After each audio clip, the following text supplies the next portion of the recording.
Hey guys, welcome back to the channel. This is story about what if Naruto destroys everyone in Chunin exams part 1. Before I start, please do support for more amazing content and comments for part 2.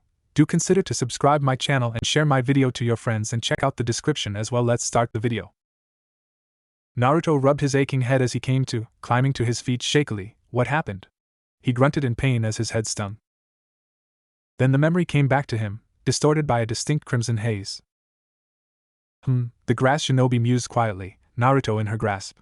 It seems the Kyuubi brat is still alive. She then opened his orange jacket and rolled up his shirt. The grass kunoichi was amused at what she saw. On the boy's stomach was an intricate seal on the boy's stomach, so this is the seal. The Kyuzugakure kunoichi moved her right hand behind herself, a mini purple fire lighting up on each fingertip. Naruto thrashed in her grasp, trying desperately to free himself. The ninja's amazingly long tongue, however, would not relinquish him from its grasp. "Hey!" he shouted, wriggling as much as the foreign appendage would allow. "Let me go!" The super powerful grass ninja, who was actually Orochimaru in disguise, thrust his flaming fingers into Naruto's unprotected abdomen, crying, "Gojo Fuin!" Naruto's face contorted into a silent scream as the Hibi Sennin's agile digits dug into his stomach, clenching around the soft flesh. The red bled from his irises as the Kyuubi's chakra disappeared, returning his eyes to their natural blue. His canine teeth shrunk to their original size and his nails were once more blunt and soft. Then, without warning, the blond boy slumped unconscious. As the grass kunoichi tossed him into the depth of the abyss, all Naruto heard was a scream. "Ugh!" Naruto gripped his head as white chakra started to form around him. Its energy sizzled, crackled like food under the stove. The white energy hissed upon bodily contact, causing Naruto great pain. He screamed when memories suddenly flashed once more. For a brief second he saw a red-haired woman being held by a blonde-haired man. Naruto, a feminine voice echoed his mind. "My Naruto, don't be a fussy eater, eat a lot and grow up to be a big boy. Go to bed early and sleep well, take your bath every day." The voice coughed. She sounded like she was in pain. "Make friends, it doesn't matter how many. Just make sure they're real friends, people you can trust, even a few is enough. And study your ninjutsu. I was never good at it, maybe you will be. Everyone has things they are good at and things they are not. So don't feel bad if you can't do it all. Make sure you listen to the teachers at the academy." Naruto's head continued to spin as he kept screaming. The white chakra whirled around him and began to sprout tails. 1.23. And remember, avoid the 3 vices of the shinobi. And borrow money if you can help it. Save what you earn from missions. No drinking alcohol until you're 20, and don't overdo it or you'll ruin your body. 4.5.6 Tails. The agony continued. "And as for women, well, I'm a woman so I don't know what to say, but there are only men and women in this world, and you'll want a girlfriend someday. Just try not to pick a weird one, try to find someone like your mother." A man spoke now, another warning: "Watch out for Jiraiya-sensei." The voices grunted, but the female voice again spoke. This time was very sad. "Naruto, you are going to experience a lot of pain and suffering." Flashes came. People scowling at him. There was anger, sadness. "Freak. Monster. Mom said I can't play with you. He's that boy. Demon. Remember who you are, find a goal, a dream, and don't stop trying until it comes true." The female voice spoke again, bring forth another memory. "I want to be Hokage. The greatest of them all," Naruto yelled, standing in front of the class. Everyone soon laughed at him. "Like you can be, dope, a boy with a dog in his head insulted. You've failed twice now. Yen Naruto baka." A pink-haired girl yelled when everyone now threw insults at him. One word was the most consistent of them all. "Dobe. There's so much more I want to say to teach you about. I want to stay with you. I love you, my baby." Weeping can be heard as Naruto felt great sorrow. The woman was crying. "I'm sorry, Minato. I took all your time," she said when the male voice entered now. "It's okay, Naruto, this is your dad. Listen to your motormouth mother. I want you to be the greatest ninja ever." Naruto let out an ear-splitting scream. The pain was unbearable. 7.8.9 Tail finally complete. 8 Trigram Seal. Both the female and male yelled. "Arg!" Naruto fell to his knees and became unconscious. What he didn't know was that he stood before the seal. The white chakra surged into the cage and 2 red slitted eyes opened. It spoke, "I am complete." "Ugh!" Naruto groaned softly, the splashing water waking him. He looked around. his expression a bit dazed still. Where? A sewer is what he saw. Pipes that leaked a bit hit the water, creating dripping sound. He looked around and was surprised to see a huge cage before him. A cage, Naruto said, still confused to where he was. Where am I? Last thing he remembered, he'd been in the Forest of Death during the second part of the Chunin selection exams, and he had fought against a strong Kyuzugaku ninja. He had been surrounded by trees and roots and then darkness. So where was he now? The only place that had sewers was the Konoha sewers he used to venture to when he was little. This is no ordinary sewer, and this cage, the blonde thought as he looked at the cage. A cage? He walked to the cage and touched the bars. So, a deep voice, like the rolling thunder, spoke. Nearly jumping out of his skin, he suddenly froze, coming face to face with a crimson fox. You're finally here. Its fur was like fire, wild and uncontrolled. 9 flames appeared behind the beast. Uzumaki Naruto began to tremble, but his feet refused to move. It is nice to meet my jailer, the fox spoke. Its voice brought shivers to his spine. Naruto felt its hot breath making him sweat. Tell me, do you know who I am? The fox moved closer, its glowing red eyes boring into his own. Can you say it with that tiny mouth of yours?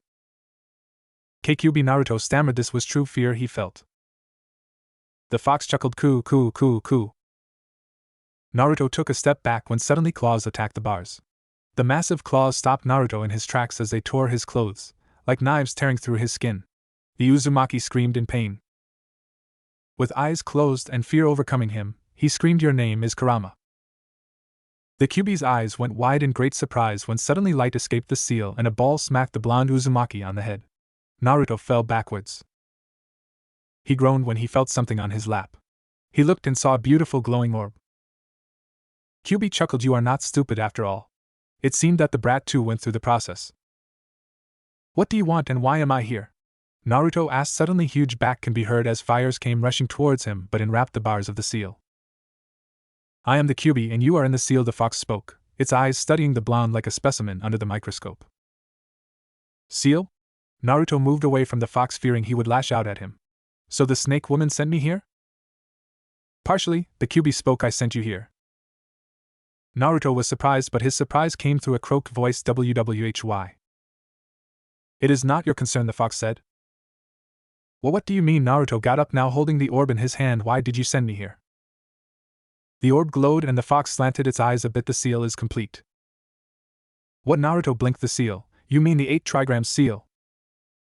Yes, the seal is fully complete. The Kyubi said. What was lost has been found. What was lost? Naruto said, and thought you mean you lost something. Kyubi chuckled. Its damn chuckle always made him shiver. Indeed, it smirked. But it appears I wasn't the only one.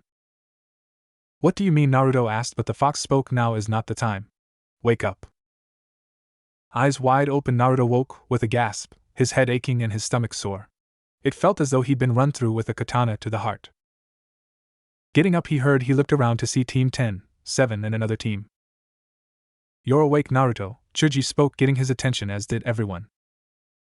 Naruto baka! Sakura yelled as he saw her with Ino. It seemed she was done getting her hair done. Naruto just ignored everything and held his face. What is this feeling, he thought. He felt more spiritually aware, like an empty void inside him was filled. What was lost has been found, what Kyubi said rung through his mind. Mendux, troublesome, that fight was a waste of time. Shikamaru groaned as he sat next to Chuji, who opened a bag of chips and began to inhale them. Don't believe that, Shikamaru won. Chuji offered positively between bites. Yeah, you're right, Chuji. It's just too troublesome to think about, Shikamaru replied as he leaned back to look at the clouds. Niji stood up to the side as he watched Tenten wake their teammate Lee up while keeping a discreet watch on Uchiha Sasuke. Sasuke sat under a nearby tree by himself, just reflecting on this latest development. That power, I felt that nothing could beat me. It felt great, Sasuke thought as he remembered what happened not too long ago. However, he looked at Naruto, who also was in deep thought. We got the scroll. Let's go, Sasuke said, now getting up. This alerted Sakura, who also got up. Naruto remained still. There are still plenty of teams out there who could easily beat us separately, Ino pointed out as she looked at everyone else in the clearing. Yash! We can all make it through with the combined might of our youth. Lee all but shouted as he gave his nice guy pose before Tenten clocked him with a fist to the back of the head and pulled him down to sit and be quiet. Need I to remind you we are enemies for the remainder of this part of the exam, so teaming up wouldn't be wise. Let's go, Lee, Tenten Niji ordered. Tenten nodded and got up. Lee did the same. They left now. Troublesome, but we have both our scrolls. Shikamaru got up. Let's go. Chuji and Ino nodded as the Ino Shikacho trio left. HRN Sasuke grunted and walked off. Naruto, he called out to his teammate. Naruto snapping out of his thoughts.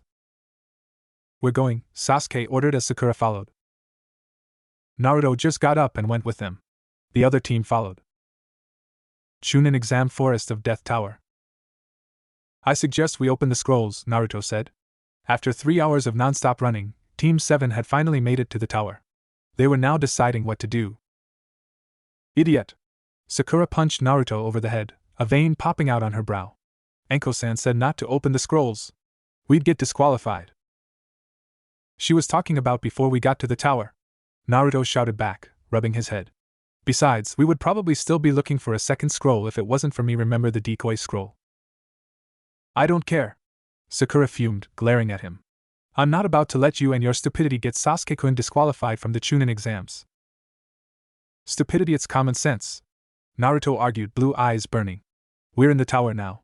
The only explanation is that the scrolls have something to do with our qualification into the next part of the exams. Silence ensued as both Sasuke and Sakura were greatly surprised. That really made sense. Baka! Sakura hissed, since when do you have common sense? I won't allow you to mess this up. Then what do you propose? He said seriously. Come on, tell us. Sasuke looked at her, and Sakura now was intimidated a bit as she was put into a spot. Well, we just move forward, she sputtered, having no idea. Where? We are in the tower, Naruto asked. Where do we go? We just move forward. Sakura snapped at him. Geez. Naruto flung his hands up in exasperation, rolling his eyes. For the smartest girl in the academy, you sure are pretty dumb. What did you say? Sakura's voice rose. I dare you to say that to my face.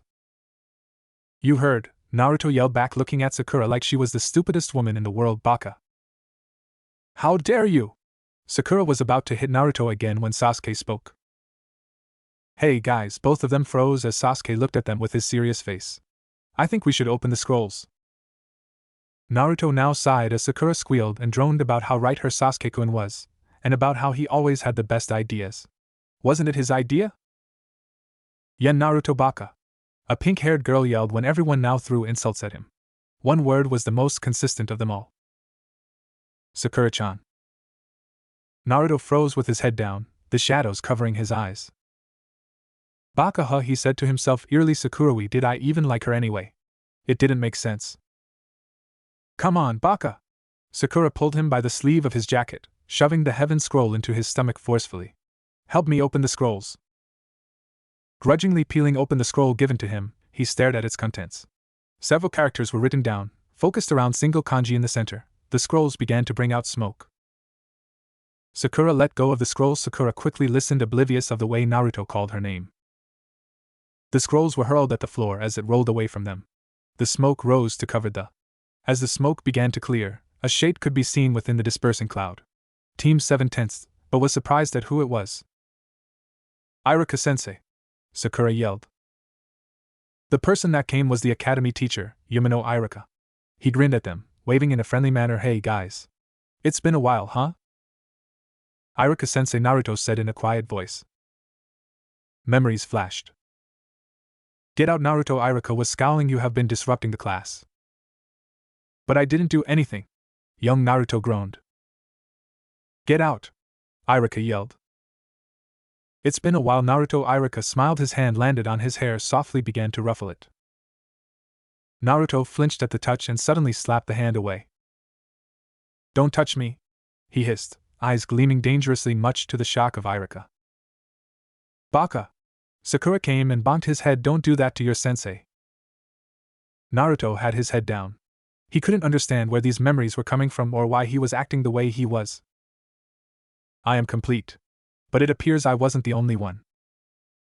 The Kyuubi knew something. Naruto! Sakura yelled, getting him out of his thoughts. He smiled, scratching the back of his head exactly the way he used to do. Sorry, Iruka-sensei. Iruka was deep in thought. He was confused. This wasn't the Naruto he knew. Sensei, can you explain our next task? Sasuke spoke. Oh, right, Iruka rubbed the back of his neck. I am here to tell you all you have passed the second exam. Team 7 was surprised. Really? Sakura asked. Yes, Iruka smiled. Now is the third exam. You guys don't overdo it, okay? He looked at Naruto, especially you, Naruto. Don't worry about me, it's not your job, it's mine, he said, suddenly surprising the teacher. He grinned, rubbing his neck sheepishly. Yeah, I guess so, huh? Iruka was beginning to worry. What happened to Naruto? Let's go, Sasuke said, walking off. Yeah. Sakura yelled, following Naruto went after them until Iruka stopped him with a hand on his shoulder. Naruto, did something happen in the forest? He asked, a bit worried. With his back turned to his sensei, he shrugged the hand off his shoulder. He walked off, completely ignoring a shocked Iruka. All Iruka heard was a dead voice laced with traces of sadness and confusion. I am complete. The Hokage looked over the assembled genin, resisting the overwhelming compulsion to smile when he saw Naruto among them. 21 had made it, the majority of them from his village. They were all rookies and another 3 were a team that was only about a year old. It warmed his heart to see such strength and courage in one so young. With the sand stood a group of Chunin, Jonin. Protruding from the front wall was a pair of stone hands forming the seal for Ram. Anko smirked at them from where she stood. Congratulations on passing. Hokage-sama will now explain the third test, so listen carefully. Sarutobi looked at the candidates and was impressed with his ninjas. He coughed, and then spoke. Well done everyone for passing this portion of the exams. I will explain to you why you are here and what you shall be doing, but before I explain the third and final test for the day. Do you know the reason why the Chunin exams are held? The genins looked confused as they listened. Gaara just watched emotionlessly and Naruto watched with a serious expression. The Chunin exams are not here for a shinobi to go up just in rank. The truth is it's a replacement for war among allied countries. The genins were getting more confused as Sarutobi spoke. A village's strength is determined by the strength of its shinobi. By holding the Chunin exams, you have the opportunity to stand out and show feudal lords what you can do. Also, the strength you show will attract new clients. He was about to continue the third exam when Hate interrupted as he coughed. Hokage-sama, may I? Sarutobi nodded. You may. After all, you are in charge of the third test. The chronic coughing caught the genin's attention. Was he sick? My name is Gecko Hate and I'm the proctor of the third exams. He coughed again and spoke. The third test is to cut down the number of candidates, as too many have passed. So we are going to do preliminary matches. This shocked everyone as they thought it was unfair. The feudal lords will be attending the final exams, and we need the strongest ninjas available when they arrive. So this test will bring forth those who are the strongest between you all. Hate answered their questions before they had to ask. So Gaara was about to speak, but Naruto finished for him. Fight. Temari and Kankura looked at him in shock. He interrupted Gaara. Everyone's eyes fell onto Naruto, but he ignored all of them, choosing instead to meet the Sandame's gaze. Sarutobi eyed Naruto carefully. Hate nodded. That's correct. So before I start, does anyone want to quit now? Silence ensued. Naruto noticed Sakura and Sasuke were speaking silently and listened in.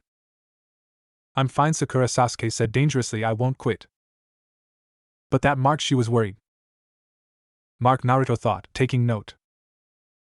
Just worry about yourself. Sakura had no choice but to obey. Anyone else want to quit? Hate asked again. Sakura looked at Sasuke and softened. She relented. Sorry, I quit. Someone smiled. Kabuto-san. Sakura spoke in shock. Kabuto looked at Sakura and smiled. I'm injured all over. So you see, I'm not fit to fight. He smiled at them but looked at Naruto. When their eyes met, Naruto's eyes narrowed as Kabuto walked off. The Jounins and the Hokage noticed at how Naruto looked and pondered what changed in him. Alright, the rules are as follows. As the referee, you listen to me. If I say stop, you stop. If you don't do that, then you fail. Fights will be one-on-one and the winner fight will proceed to the final. Your opponents will be chosen at random, and the match will end when an opponent dies, loses consciousness, or gives up. If I see that a match is unable to continue, I will also end the match. Alright, now let's begin the first round. Everyone turned around to look at the screen as multiple names popped up before stopping at the first 2 names. Uchiha Sasuke vs Akadu Yoroi. Naruto just looked while Sakura looked scared. Sasuke-kun. Kakashi watched his prized student as he knew what happened and what the boy was carrying on his neck. He was told along with the Jounins that Orochimaru had attacked Team 7. As the Genins moved out of the way, Kakashi touched Sasuke's shoulder. "Remember Sasuke, don't use the Sharingan," he muttered. "I know," Sasuke nodded.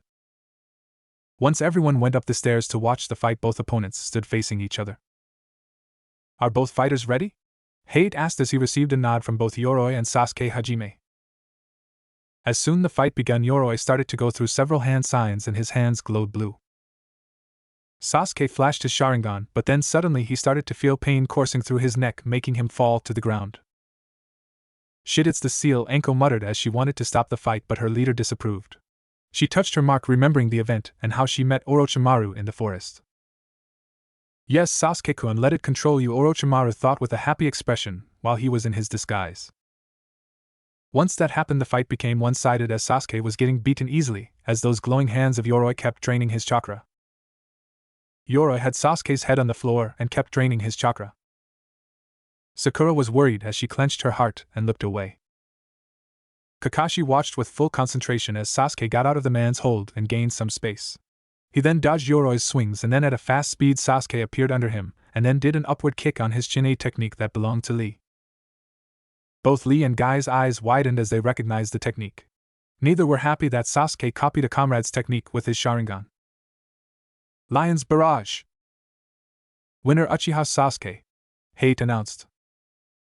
Most of the Leaf contingency was amazed at Sasuke's skill. "Wow, Sasuke-kun is great," Ino commended happily, while Sakura sighed in delight. Kakashi was impressed while Asuma nodded. "He was the Rookie of the Year," Kurenai nodded. Kakashi nodded while Guy frowned, both thinking of different things. Lee looked sad, but Guy reassured him, making him smile and begin another youthful rant. Naruto just gave the spandex-wearing youth a look of sympathy. He must have copied it from Guy's student, he thought. "So that's the Uchiha?" Kankuro looked impressed as he stood from the other platform opposite from Naruto and Ko. Gaara looked unimpressed while Temari agreed with Kankuro. The sound team just watched from afar.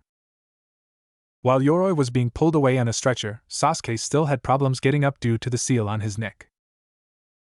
Orochimaru gave a gleeful look from behind his disguise until he saw Kakashi shunching down and take the Uchiha away. Everyone watched while Naruto looked at Sakura. "What's with him?" Sakura looked shaken as she ignored him. "Nothing. Kakashi-sensei told me not to tell you anything, Naruto. Just worry about your match," Sakura frowned. Whatever, Naruto frowned. So that's how it is. If they wanted to keep secrets from him, it showed him that they couldn't be trusted. "Where are they going?" Ino inquired while Shikamaru looked at them deep in thought. "Alright, I shall now begin the second round." Hate coughed again as the screen changed until two new names appeared. Tenten vs. Temari. "Yash, go Tenten!" Lee perked up as he cheered for his teammate as Guy joined in. Niji nodded as Tenten smirked and came down the stairs where Temari was waiting. The blonde flipped over the edge of the platform and jumped down. "Humph, the girl won't stand a chance," Kankuro smirked. "So that's the Sand team," Kurenai said as Asuma nodded. Tenten, Naruto muttered, watching the genin. "Naruto Baka, you are a loser." She smirked. "You're not fit to be a ninja and never will be." His eyes narrowed. He looked at the Sand ninja who was smirking. Never before had Naruto wished harm to come to another fellow Leaf genin. But right now, he really wanted Tenten to take a real beating. He wasn't sure if that was a good or bad thing. "So are you ready, little girl?" Temari smirked while Tenten took out a kunai and twirled. "You are going to pay for that comment." When the fight started, Naruto was right because it was the most one-sided fight he had ever seen since, well, ever. Temari's wind manipulation in conjunction with her fan made all of her long-range weapon usage futile. Naruto couldn't deny that he felt some satisfaction from the weapon mistress' defeat. Temari smirked. "Are you really a kunoichi?"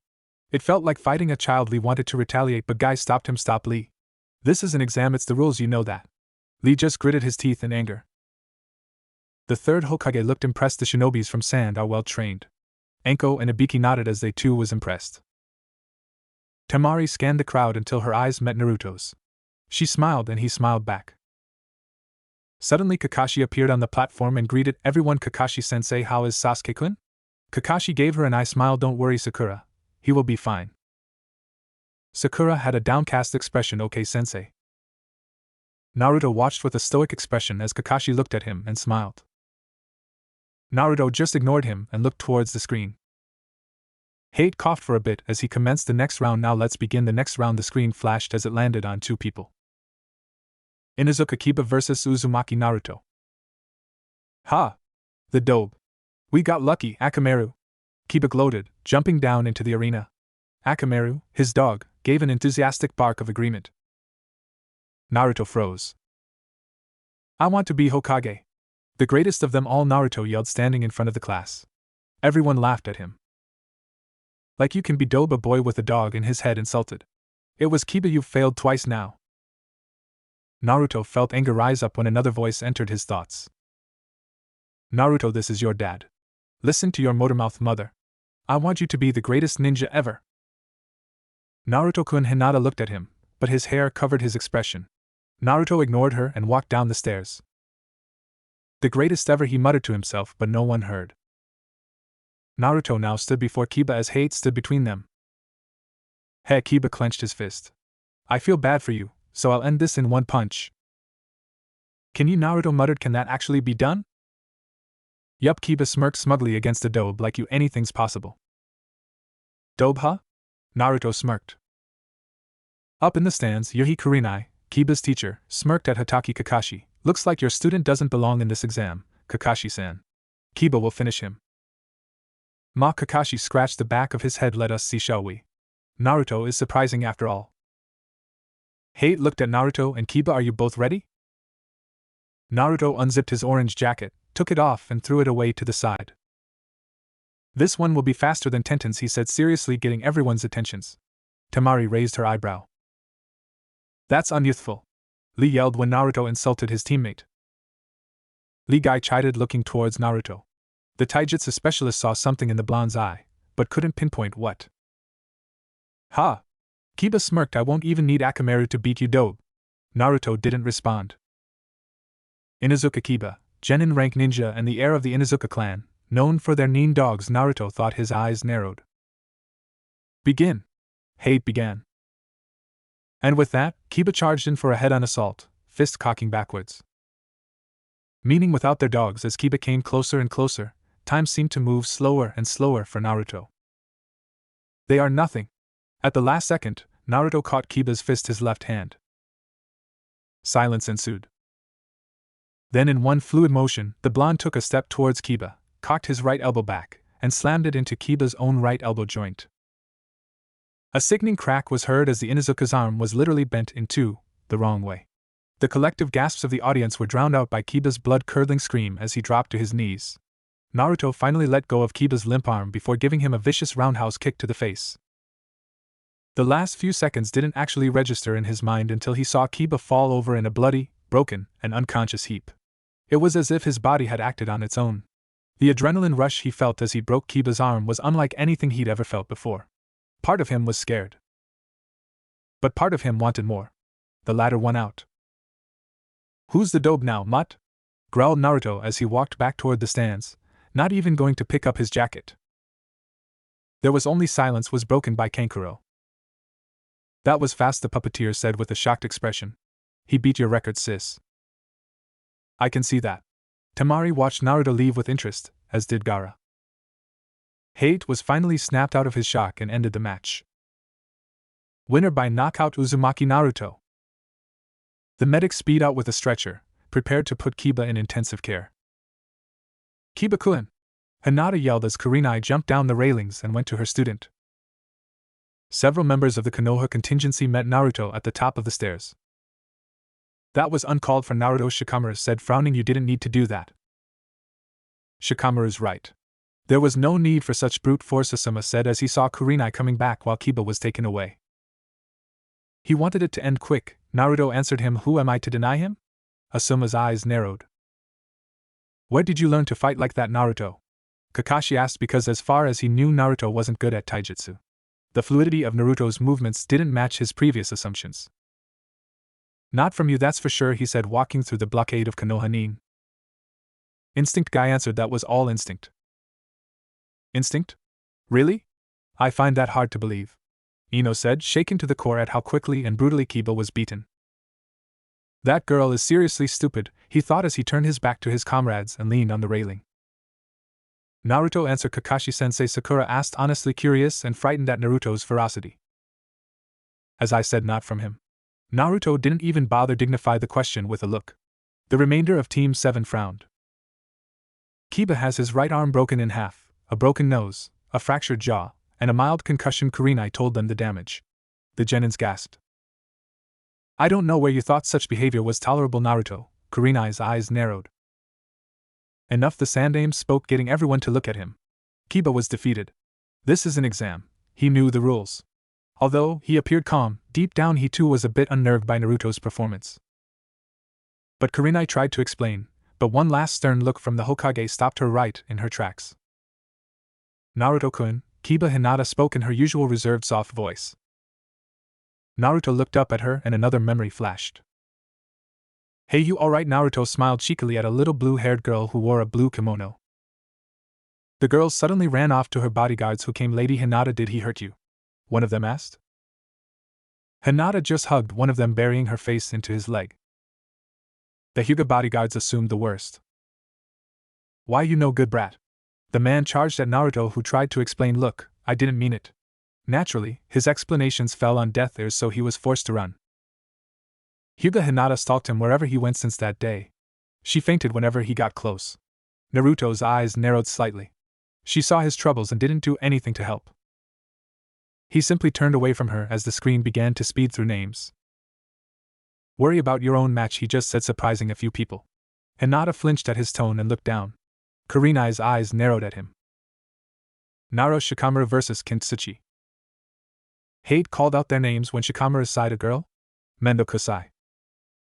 Their match didn't last very long either. Shikamaru caught in her trap. Using his Kageme no Jutsu, he forced her to hit her head against the wall. She knocked herself unconscious, thus winning the match for the lazy Nara. After Kin was carried away on a stretcher, the screen flashed again, revealing the combatants of the next match. Sabaku no Kankuro vs. Tsurugi Misumi. It seemed everyone wanted to beat Naruto's record, as Misumi was able to stretch his limbs to wrap around Kankuro and threatened to crush him if he did not yield.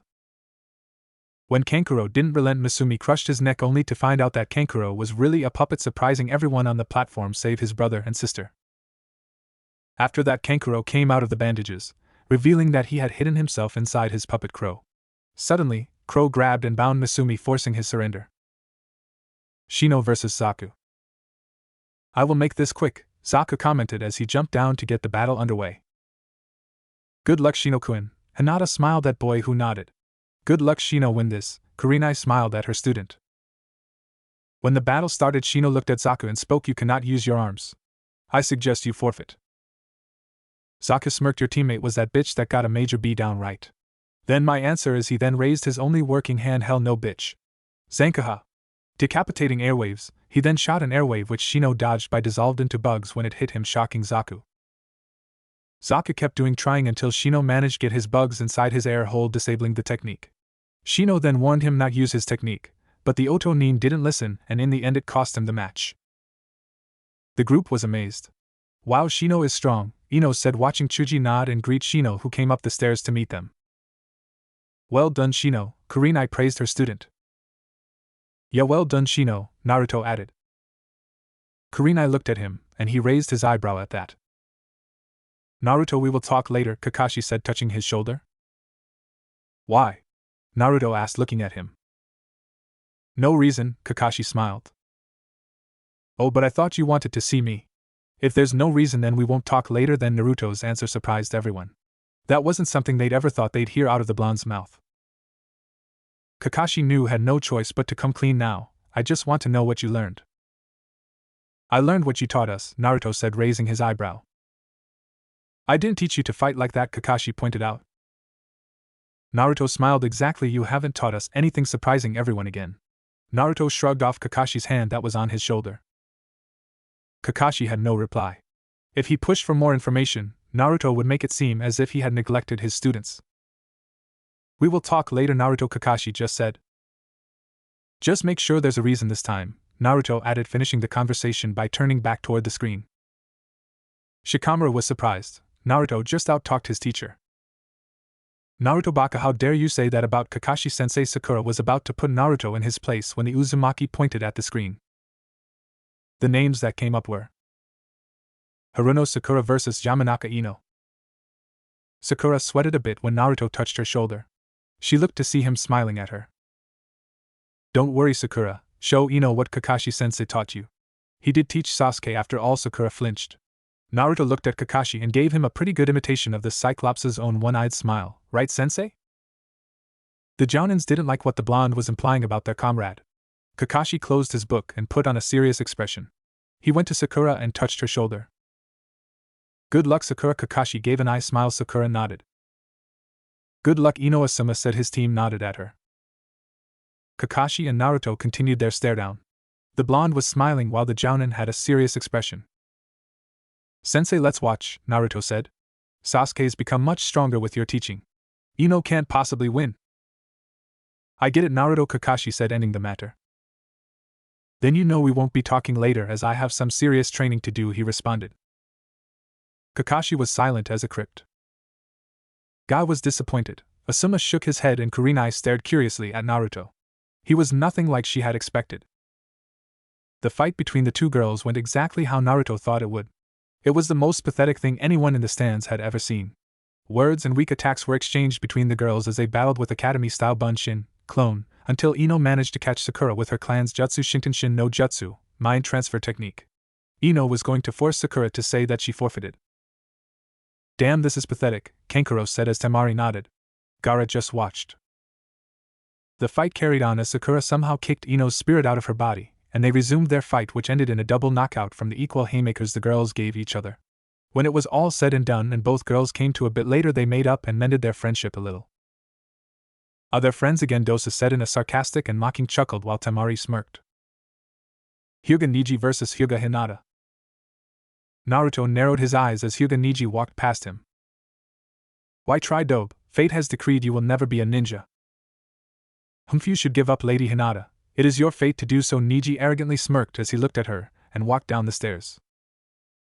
Hinata looked sad as Kurenai put her hand on her shoulder. Hinata, don't let him get you down. Just do your best. Okay, thank you. She then went to begin her fight against Neji. She looked at Naruto, who turned away from her. She was determined not to let him down. I won't let you down, Naruto-kun. To everyone's surprise, Hinata was able to fight Neji on equal footing for the first few moments of the match. Kurenai looked at Naruto because she knew Hinata's newfound confidence was all thanks to him. But this new confidence wasn't enough in the end, as Neji simply overpowered her with his superior Jukin, ending the match in his favor. Sabaka no Gaara vs Rock Lee. YOSH. It's my turn, Lee exclaimed, proud, making his teacher scream in glee. Go, my student! Guy gave a thumbs up and Lee jumped down to fight Gaara, who was waiting patiently. This was by far the most competitive match so far. Gaara's sand defense seemed pretty much impenetrable, until Lee took off his weights. When Lee released 5 out of the 8 Hashiman gates, his speed was absolutely outrageous. I can't believe someone can move that fast, Naruto thought in awe. Naruto realized that if he faced Gaara or even Lee as he was now, he would get creamed. Damn it, what was I doing all this time? He thought. Lee trained until he dropped for years while he was busy playing pranks, chasing after a pink banshee, and foolishly listening to his sensei. However, Lee's body couldn't withstand the pressure of the Hashiman gates for very long. Gaara's second sand armor simply outlasted Lee's body. The reverse lotus was the last straw. When Lee fell over in pain, Gaara used the opportunity to attack Lee with his sand. The sand latched onto his arm and leg. Gaara was about to finish him off, but Guy stopped him before Gaara could complete his sand burial technique. Man, that was amazing! Naruto looked at Neji. You have an amazing teacher. Want to swap? No, Neji just replied, looking stoic. Why not? Naruto pointed at Kakashi. He's the copy ninja. He will not benefit me, Neji just said. Quite frankly, he didn't want to talk with this dope. Oh my god, Kakashi, Naruto looked shocked at his sensei. He just called you useless. You're not useless because you'll help me in my training, right? No one said anything. Naruto smirked. I want to see how he's going to get out of this one. Ma, Kakashi gave an eye smile later. Okay. Naruto groaned, channeling his Kill Me Orange personality. But sensei, that's what you always say. Sakura and Sasuke have gotten stronger, why not me? Sakura was confused by the lack of suffix on her name. Kakashi's single eye went wide a bit. They both wondered the same thing. What happened to you, Naruto? You humans are funny, Kyuubi chuckled as he watched everything. Naruto froze. What is the fox planning? You know what, forget it. I'm done with your excuses. Naruto dismissed Kakashi. You were never there for me and you never will. Kakashi's eyes widened at that. He thought of more than just his failures as Team 7's Jonin. He thought of his failures to protect his sensei's legacy. Sensei, I'm sorry. He looked down in shame. Naruto! How dare you speak, Sakura yelled, but stopped when Naruto gave her a dark glare. Shut up. Those two words effectively ended the conversation as the next two competitors were called. Akimichi Chuji vs. Dosa Kinyuta. Chuji lost pretty quickly. He simply couldn't win against Dosa's sound techniques. Even with his Baika no Jutsu, he wasn't able to win against the Oto Genin. You will tell me everything, Naruto whispered to himself. The fox heard but didn't respond. With the preliminaries over, the winners were then briefed on the last portion of the exam. Okay, now you will get a tab telling you who you will face in the final exams. Hiruzen gestured Anko to get the box of tabs and give them to everyone to pick. Alright, everyone pick a number. Anko went to everyone who put their hands inside the box and pulled out a tab. Anko winked at Naruto when he got his. The Uzumaki raised his eyebrow at the eccentric woman. What are your numbers? Sarutobi spoke. The Genins answered. 5 Gara drones. 3 Kankuro says. 7 Temari calls out. 1 Naruto says. 9 Shikamaru responds. 4 Shino responds. 2 Niji spoke softly. 8 Dosa said. 6 Kakashi responds in Sasuke's place. Okay, the matchups for the finals are as follows.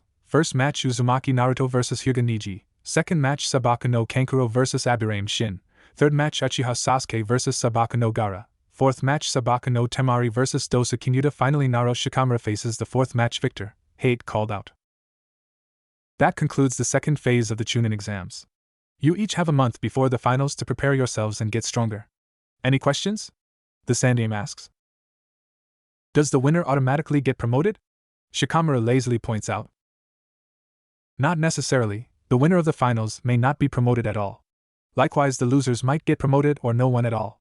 If you show you have both the ability and mentality to be a Chunin, then you will be recommended for a promotion. From there, it will be up to your Kages or council to decide, the Hokage informed them. The Genin seemed satisfied with the answer. You all may leave and rest. Good luck. The third Hokage waved his hand to conclude the Chunin exams as the Genin saluted and left. Immediately, Kakashi, Sakura, and Sarutobi eyed Naruto, hoping to talk to him at some point in the next month to get some answers. As Naruto left, he knew he had a big month ahead of him. First, he had to get some answers. The Kyuubi was experiencing his thoughts and actions, and it troubled him. And these darker thoughts, feelings, and intentions weren't making him feel any better. But more importantly, he needed to get stronger. He thought back to his father's last words to him. It's okay, Naruto, this is your dad. Listen to your motormouth mother.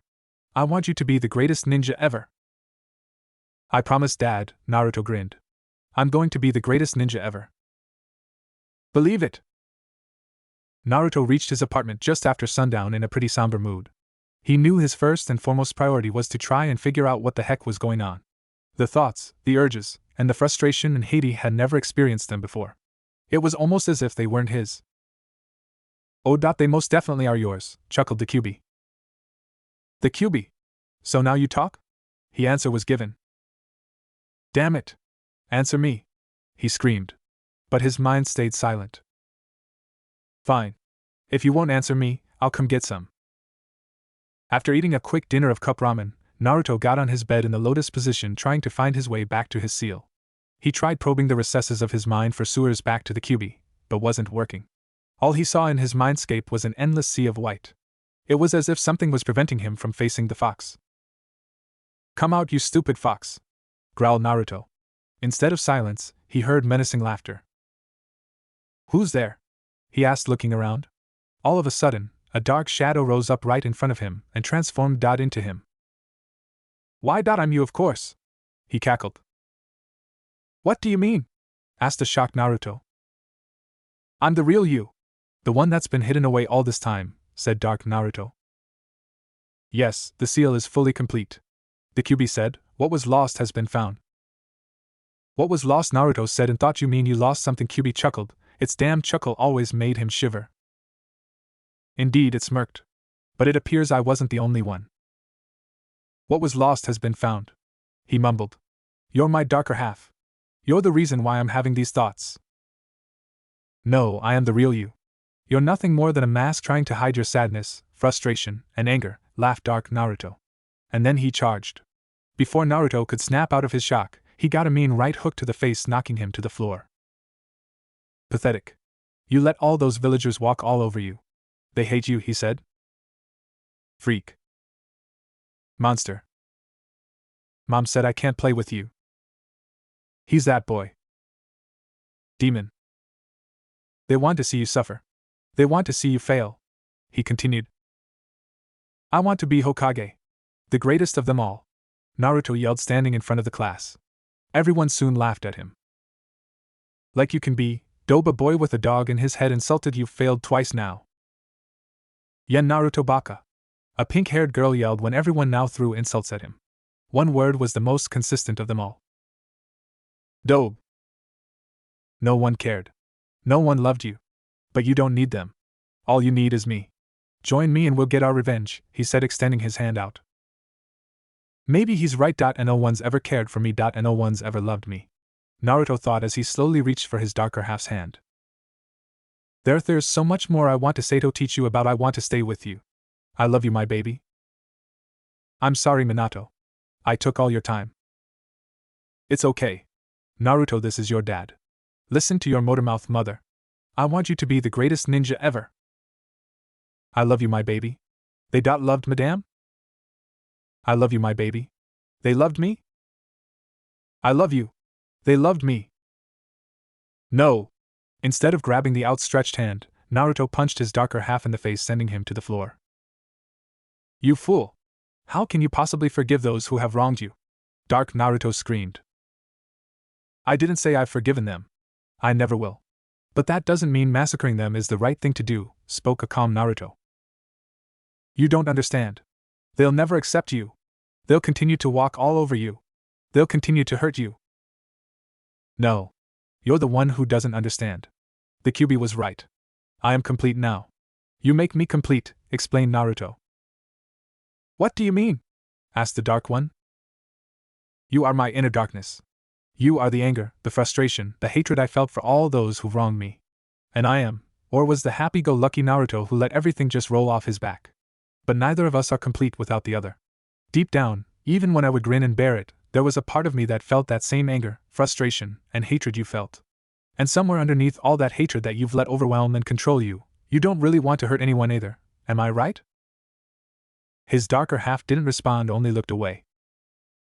With the lack of response, Naruto decided to the only thing that seemed to make sense. He walked over to his darker form and offered him a hand up. How do I know you won't just forgive and forget like you used to? Asked Dark Naruto, looking up at the offered hand. Why? You'll be there to make sure I don't, said Naruto in a more exuberant voice than was necessary. Amiri, right, I can't trust you to do this on your own, so I'll have to be there to make sure you don't screw this up, chuckled the Dark Naruto as he reached for his light side's hand. Besides, I think we would be pretty badass together. Damn straight. And at this, Naruto, both yin and yang, grinned, sealing the handshake. Soon, Naruto's darker form disintegrated and was absorbed by his yang self. When the emerging was over, an odd sense of calm washed over him. He suddenly felt stronger. He suddenly felt faster. He suddenly felt more at ease than he'd ever felt in his entire life. More importantly, for the first time in his life, he felt complete. Before Naruto could gather his bearings, the endless white became a lush meadow full of life. A meadow, really? I didn't think the inside of my head would be so weird, he thought. He wasn't the only one. You certainly have some weird things happening in that head of yours, don't ya, Naruto-kun? Asked a feminine voice behind him. Naruto turned around to see a beautiful red-haired woman with blue eyes in a long pale green dress. She walked hand in hand with a tall blonde-haired man wearing a standard Konohanin uniform underneath a long white coat decorated with flame-like motifs on the edges. Wait, long white coat decorated with flame-like motifs? He thought.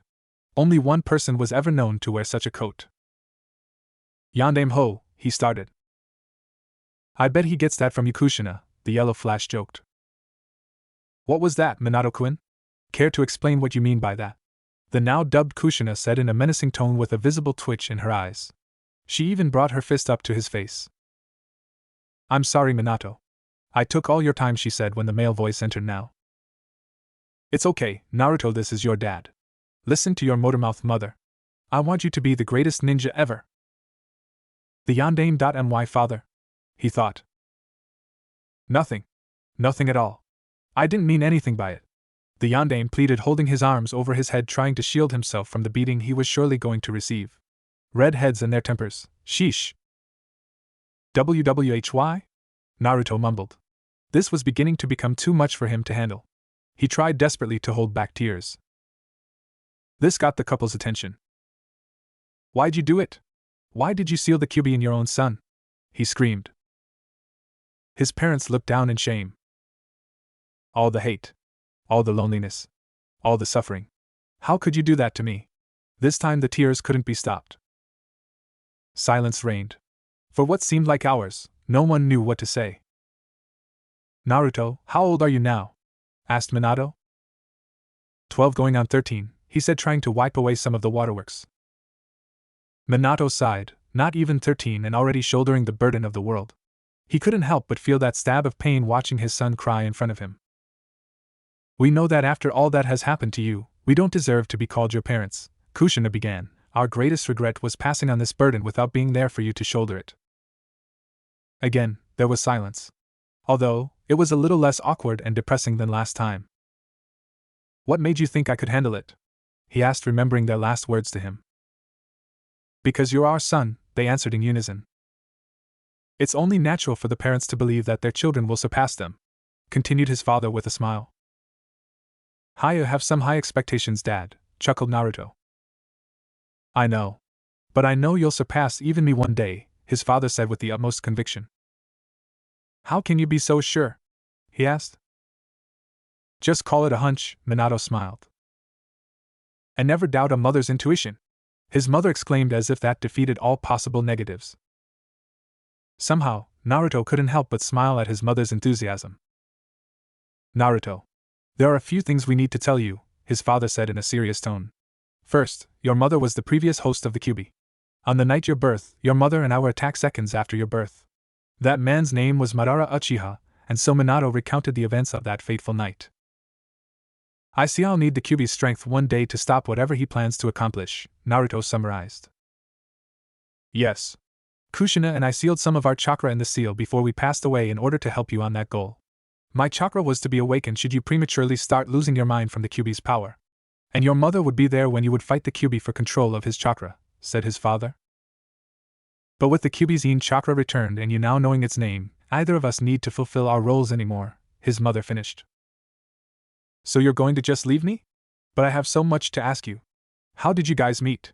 How'd you fall in love? Why'd you name me Naruto? He asked. This would be his only time meeting with his parents. She couldn't just let them leave so soon. I thought last one's easy. We named you after the hero from Jiraiya-sensei's first book. We hoped that you would one day be a great ninja like the one from the book, chuckled Minato. Jiraiya-sensei? I thought you told me to stay away from him, mused Naruto. As you should. He's a pervert. Kushina huffed. A pervert? Yehei tried to peek on your mother and me during the process of creating you, his father said, clearly embarrassed at the turn the conversation had taken. The process of creating me? Naruto shivered at the thought of his parents doing the nasty. As for the first two, your father and I went to the academy together. My first day there, the class was going around talking about our goals. Both us said we wanted to be Hokage. Of course, Minato looked like a total flake and wuss when he was younger, so no one took him seriously, smiled Kushina. An indignant cry of HUI was heard from the Yandame, but was promptly ignored. But one day, some Kumo ninja kidnapped me in order to use my special chakra chains to gain control of the Kyuubi. On the way to Kumo, I secretly plucked and left strands of my red hair to mark the trail, hoping someone would find me. As fate would have it, your father found the trail, saying how he admired my hair even though I hated it. I guess you could say it was the red thread of fate that brought Konoha's yellow flash and red hot-blooded habanero together, she finished. I always knew there was a reason why I liked orange. I guess subconsciously I was carrying on the dream you guys passed on to me, mused Naruto to himself. Naruto, you should know that we'll never actually leave you, his father said, coming closer to him. We'll always be right here with you, he finished by touching the spot on Naruto's chest where his heart was. We'll always be there guiding you, helping you, and watching, said his mother, bringing her face down to meet his. I can already see it in your eyes, Naruto-kun. You are already strong. And you'll only get stronger as you go. And for the first time ever, the entire Uzumaki Namake's family shared one heartfelt hug together. No one present could hold back the waterworks. A few minutes later, it was time to go. Naruto, always know that we loved you so very much, cried Kushina, planting a soft kiss on his right cheek. And remember that no matter what, we'll always believe in you and be proud of you, son, finished Minato, ruffling Naruto's hair. A few seconds later, Minato, Kushina, and the meadow disappeared back into the endless sea of white. They believed in me. They were proud of me. They loved me, smiled Naruto. Now I have one last task to complete. Again, the white disappeared, this time becoming a dark, dank, and dimly lit sewer. So, you've met with your parents. Why am I not surprised that they left some chakra in you? Snarled the Kyuubi. You could tell I was with them? Asked Naruto. I meant to bring you here after you fought your darker half, but your parents got to you first, brat. I see. What do you want from me then, Kurama? Asked Naruto, going back to the original question. At this, a ridiculous amount of killer intent leaked out from behind the bars. You will not call me by that name, Ningen! Screamed the Kyuubi as it tried to lash out at Naruto. It was suffocating. It was like trying to breathe underwater. Fine, Kyuubi, why did you want to see me before? He asked, being cowed by the sheer amount of chakra. I want to know what you intend to do, the Biju stated, finally reeling in its chakra. To train for the month I have off, Naruto said matter-of-factly. And after? It's okay, Naruto, this is your dad. Listen to your motormouth mother. I want you to be the greatest ninja ever. To be the greatest ninja ever, whispered Naruto. It would be interesting if did you become Hokage, Kyuubi smirked. You make it sound like I will reject the offer. Will you? You aren't who you were before, probed Kyuubi. We'll see when the time comes, said Naruto, returning the Kyuubi's smirk. But I have one other goal. Oh, and what would this grand ambition be? Joked the Biju. To make you see past your hatred, stated Naruto. Do not patronize me, boy. I am the Kyuubi no Yoko, most powerful of all 9 Biju, born from the foulest chakra to ever exist. There is nothing in me but hatred, roared the Kyuubi. This time the killer intent felt like the weight of the entire world on Naruto. But unlike last time, Naruto didn't waver. You're wrong. You said it yourself, we are now complete. You have your Yin chakra back, and I now understand my inner darkness. Even when I forgave and forgot the abuse I suffered, deep down inside I still held on to some of that hatred and sadness. As such, even through all the hatred you must feel for us, the suffering from being sealed into Jinchuriki, and the loneliness and sadness of never having a friend, there is still good in you, Naruto declared, looking the Kyuubi right in the eyes. You lie. It thundered. I'm not. I can see it in your eyes, Kurama. I can see the pain and sadness of losing someone precious to you, said Naruto, never losing eye contact with the Nine Tails. At this, the Kyuubi flinched. Please don't go, a younger Kyuubi pleaded. I'm sorry, Kurama, but my time has come, a man with ripple-like patterns in each of his purple irises said. Come here, he gestured for the teary-eyed Kitsune to come closer so they could see eye to eye one last time. No matter how far apart you'll be, we'll always be connected, the Rinnegan user said. He pointed to his heart, right here. And one day, you'll be guided down the right path. One single tear fell from the Kyuubi's eyes. Father. After several minutes of silence, the Biju looked back at its Jinchuriki. His eyes, they are so much like his, so full of passion, so full of understanding, so full of determination, Kurama thought. No matter how far apart you'll be, we'll always be connected, the Rinnegan user said. He pointed to his heart, right here. And one day, you'll be guided down the right path. After centuries, maybe, just maybe, I can believe in those words one last time. All right, you little brat. I'm going to make you a deal. I'll share my power with you, and in exchange you shall acknowledge me as your master, grinned Kurama. Of course, Kurama-sama. Naruto beamed. He held his fist out to the Kitsune. It's Kyuubi-sama to you, pathetic Nigen. I refuse to allow Shikaku's container to be stronger than mine, so you'd better train until you drop this next month, brat, the QB smirked. But nonetheless, he returned Naruto's gesture. That fist bump would go down as one of the landmark moments of ninja history. When Naruto woke up, it was already well past noon the next day. As he got out of bed, he noticed something was off. His clothes no longer fit him as well as they used to.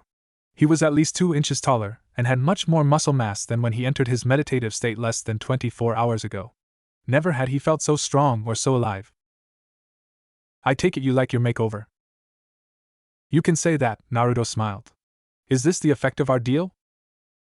No. This is the result of my Yin chakra returning to me. Since I am whole now, my powers have returned to me. Powers? Naruto questioned. Yes. Each Biju has unique ability. My younger brother the Ichibi grants that Tsunoboy control over sand. One of my most prized abilities is chakra replenishment. I can take the natural energy of the world around me to replenish my chakra indefinitely. So how does this affect me?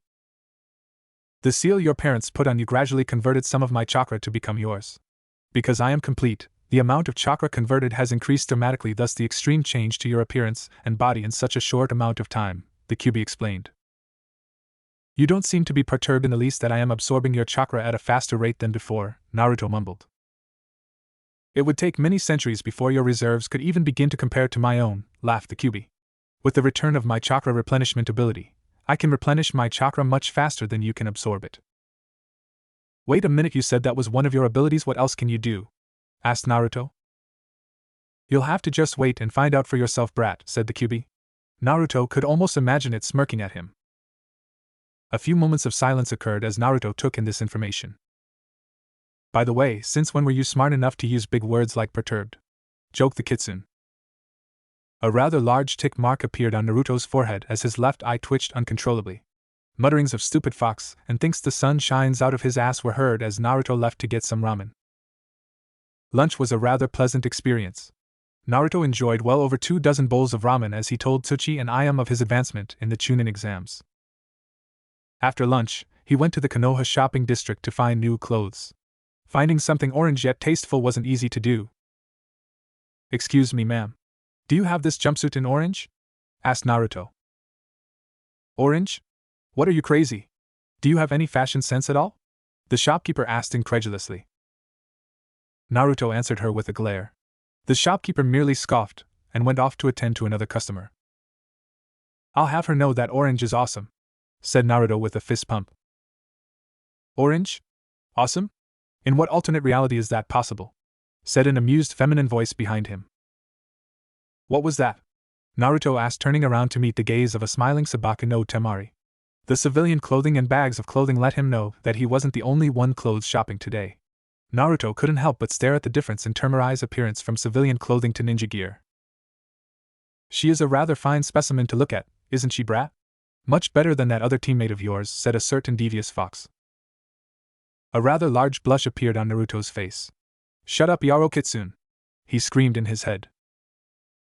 In no way, shape, or form will orange ever be fashionable, Temari teased, snapping him out of his stupor. Ha! When I become the greatest shinobi in the world, people will be dying to wear orange, declared Naruto, still trying to hide his blush. That got Temari to raise an eyebrow. Bold words, can you back them up, Naruto-san? You'll see in a month now, won't you, Temari-san? Naruto grinned. I guess I will. I'll see in a month then, Naruto, stated Temari, walking out of the shop. Of course, Temari-san, Naruto chuckled. Oh, and drop the suffixes. They don't really suit me, she said, turning back around to face him. All right. Good luck in the exams, Temari-chan, Naruto teased. Naruto couldn't help but laugh at the noticeable twitch in her eye before she left the shop. As Naruto left the shop, an ANBU appeared before him. Hokage-sama wishes to speak with you, said the ANBU.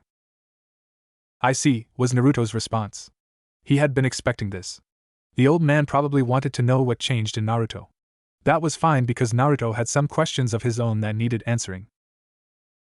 Hiruzen Sarutobi was very concerned about the sudden changes to surrogate grandson. From reports, he learned that Orochimaru had placed the 5-pronged seal onto Naruto.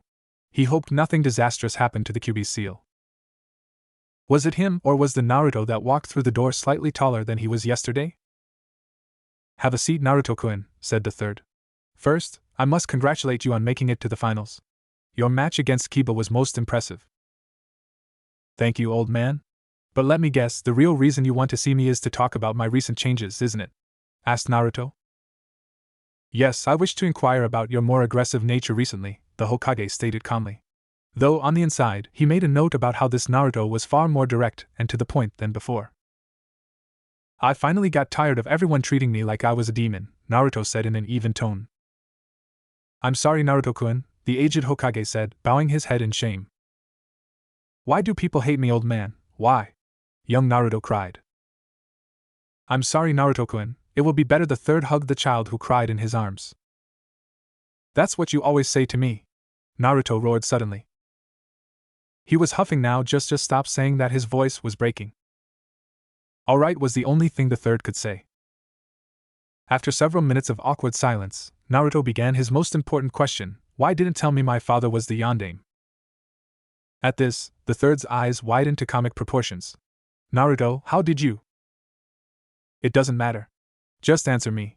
Please. Just this once, answer my question, Naruto pleaded. Hiruzen Sarutobi let out a rather long sigh. Your father was beloved by the people of this nation as a hero and as the strongest shinobi ever produced within these village gates.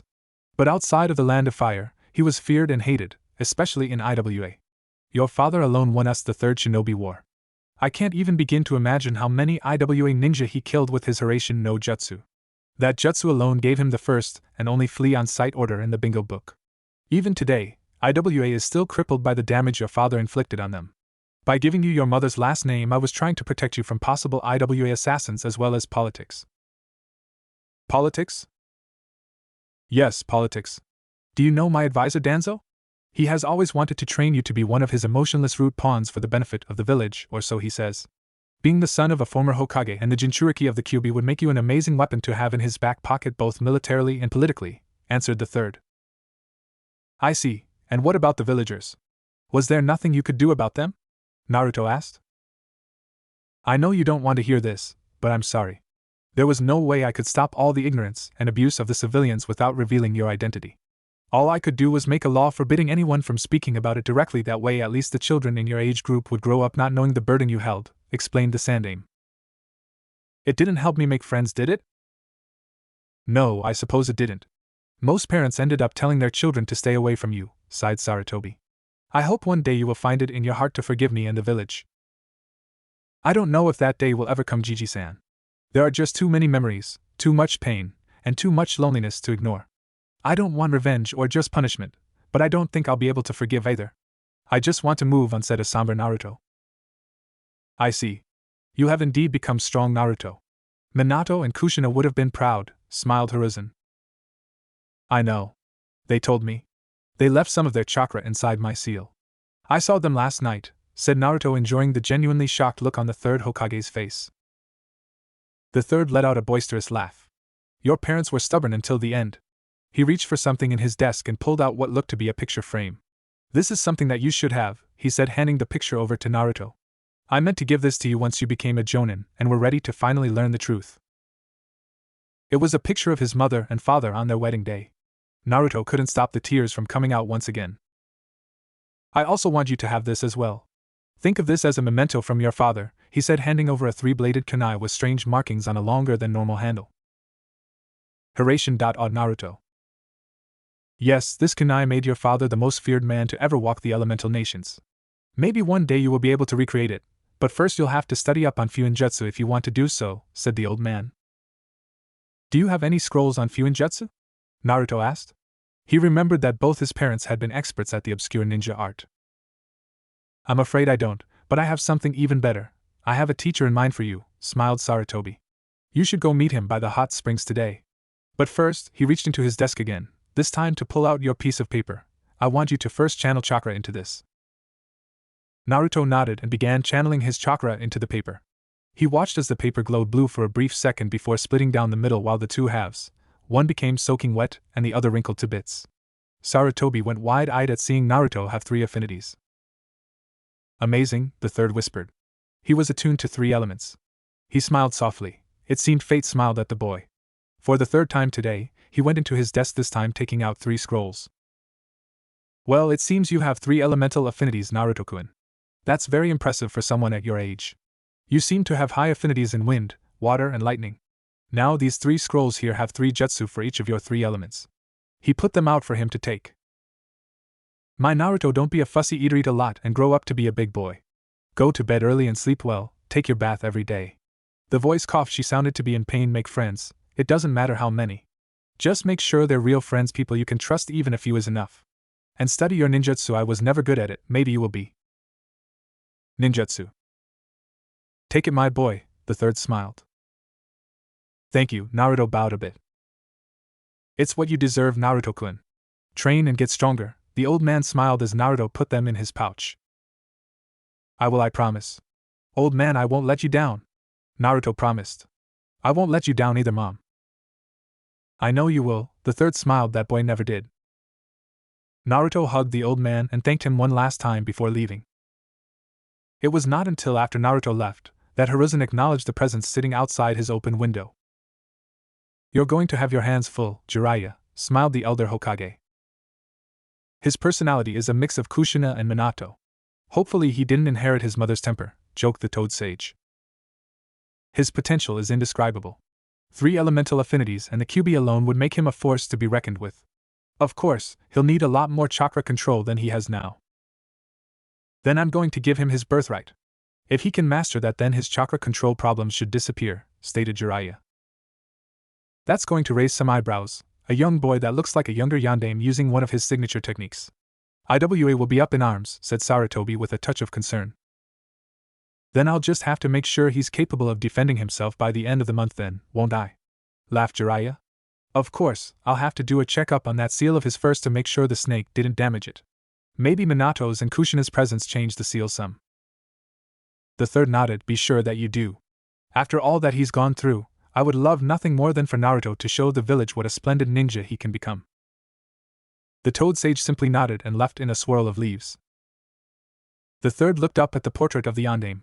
He will grow strong, Minato. I can already see it in his eye. He's going to surpass you one day, I'll make sure of it, he declared. Needless to say, Naruto was absolutely giddy about the possibility of learning so many jutsu from the scrolls in his hands. He briskly walked back to his apartment trying to get ready to meet his new sensei for the month at the hot springs. Wait a minute, hot springs? Why would my sensei be there? He thought. His train of thought was broken when he noticed his silver-haired Jonin sensei leaning against the railing of his apartment. Hello, Kakashi sensei. No porno book today? No, not today. Although, there should a new edition out next week. No, I'm here to talk to you today, said a surprisingly serious Kakashi. Oh, and what would this be about, sensei? Asked Naruto with a raised eyebrow. Kakashi let out a sigh. This was going to be long and hard to explain. Naruto, I want you to know how sorry I am. I've let you down in more ways than just as your sensei, he said before pausing. I know I wasn't the best sensei to Team 7. I taught you guys teamwork, but nothing to better yourselves individually. As a result, Sakura barely put up a fight against Ino. Sasuke simply fell back on his clan techniques and Sharingan to help him pull through. You, on the other hand, relied solely on instincts to win your match against Kiba. You showed strength no one else thought you had. Now, by the looks of those scrolls, it seems like you are learning elemental jutsu for your affinities. Naruto, I know that I can't take credit for it, but I'm proud of the ninja you've become. I don't know if anyone's ever said this to you, but many times you can know how strong someone is simply by looking at them in the eyes. And in your eyes, I see someone who's been able to overcome the hardship he's dealt with his entire life, and resolved to become stronger. Your parents would be so proud. I know they've told me, smirked Naruto. At Kakashi's shocked expression, Naruto idly wondered if everyone's reaction he told this information to would be as funny as Kakashi's and the old man's. How? How did? They left some of their chakra in my seal, Naruto said, giving him the same explanation he gave the Hokage. At this, Kakashi had to chuckle and shake his head before he adopted a more downcast expression. I don't know if anyone's ever told you this, but I was on your father's genin team. Your father was a great man. He was like a second father to me when my own took his own life, and your mother became something of an older sister to me as well. One of my greatest regrets in my life was not being able to shield you, his son, from the hate and abuse you took at the hand of the villagers. When I was a part of the ANBU, I would often guard you from ninja or villagers that would try to harm you. But I couldn't always protect you due to my other duties as an ANBU operative that would tack me out of the village, and I couldn't adopt you because of how suspicious it would be for the Yondame's last living student to adopt a small child that looks exactly like him. I know you are tired of hearing it, but I'm truly sorry, Naruto, both for failing you as a sensei and as an older brother, finished Kakashi. An older brother? Questioned Naruto with a raised eyebrow. Yes. Your father was like a father to me as well, so I guess I can call you my younger brother, One Eye smiled Kakashi. I already talked to the old man. I understand the situation you two were placed in because of my father's prowess as a ninja. Had you adopted me, IWA would have sent their entire ANBU team to try and assassinate me, started Naruto. And as for your failures as a sensei, how about you remedy that now? I could use some advice learning my wind, lightning, and water affinities in Iki, grinned Naruto. 3 affinities, huh? You are definitely Konoha's most surprising ninja, chuckled Kakashi. You know, the Kagebushin you are so fond of using can definitely help you out in your elemental training. Did you know that any experience you gain by your clones are returned to you? The total amount of experience the user gains is multiplied by the total number of clones being used to be trained. At this, Naruto's eyes widened at the implications of this new information. Oh, that will definitely speed things up, said the voice in his head. Now as for your affinities, I don't know any Futon Jutsu, but I've copied a few Suiton Jutsu and Raiten is my main affinity. I'll definitely send over a few scrolls of Suiton Jutsu whenever your sensei says you're ready to learn them. As for Raiten, I've decided to teach my Otoro my first original technique. Kakashi's eyes gleamed. I'm going to teach you the Chidori. Later that day, Naruto found himself at the Konoha hot springs. Again, he wondered why he was here. Perhaps it was to use the hot springs water to learn the water walking exercise Kakashi had told him about. His musing was interrupted when he heard rather perverse giggle, one that he often heard from his new Aniki when he read his trashy porno books. Following the sound, he saw a rather tall man with spiky white hair and large scroll on his back bent down behind the fence of women's hot springs scribbling down notes. Wow, this guy is a total perv, muttered Naruto. Be careful. Appearances can be deceiving, Ningen, said the demon fox. It seemed to be talking a lot more recently. Hey you! Why are you? Naruto shouted, only to be stopped by a hand on his mouth. Shhhhhhhh.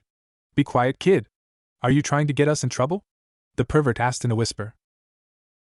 Who are you and why are peeking on the women's bath? Asked Naruto, finally breaking free of the man's grasp. Why, I'm doing research for my book series, he exclaimed as a familiar book magically appeared in his hand. So you're that pervert that writes those trashy porno books? Accused Naruto. They are not some trashy porno books. They are works of literary art. And I'm not a pervert, I am Jiraiya, the super pervert, he declared happily. Naruto's sweat dropped at the last part of his rant. Jiraiya-sensei? I thought you told me to stay away from him, mused Naruto. As you should. He's a pervert. Kushina huffed. A pervert? Yahei tried to peek on your mother and me during the process of creating you, his father said, clearly embarrassed at the turn the conversation had taken. So this was my dad's sensei. I hope he didn't corrupt my date or me for that matter, Naruto thought. So you're Jiraiya, Naruto said, walking closer to the man. Ah. So you've heard the tales of the gallant Jiraiya. Jiraiya began to brag until Naruto gave him a rather hard kick in the man's own. This left him on the ground moaning and groaning in pain. Somewhere in the village of Konohagakure, Sarutobi Hiruzen and Hatake Kakashi shivered in fear and moved to protect their family jewels. That was for peeking on my parents during their alone time, said Naruto, walking away. About 3 minutes later, as Naruto was walking back toward his apartment, when Jiraiya finally caught up to him. So you really met your parents yesterday? Jiraiya asked. Yes, I did, Kyofu. My father wanted me to stay away from you so you don't corrupt me, he smirked. Jiraiya narrowed his eyes and muttered something about disrespectful blonde gakis. They shared a moment of silence until Jiraiya spoke again. So you're wondering why I left you alone, right? Naruto simply nodded. I don't know if you know this, but I run Konoha's entire spy network. I'm the one who works to make sure that nothing threatens Konoha. It would draw too much attention if a Sannin suddenly adopted a child that looked like his previous apprentice. And I can't handle espionage missions while taking care of a small child. Is that why you're back? To stop your Sannin teammate from getting the Sharingan? Naruto questioned. Perceptive, aren't you? Yes, part of the reason I'm here is to make sure whatever my snake of a teammate is planning fails. The other part of the reason I'm here is to see what's going on with my godson after all these years, to train him so he can protect himself, and to give him part of his legacy, Jiraiya grinned. That last part caught Naruto's interest. Legacy?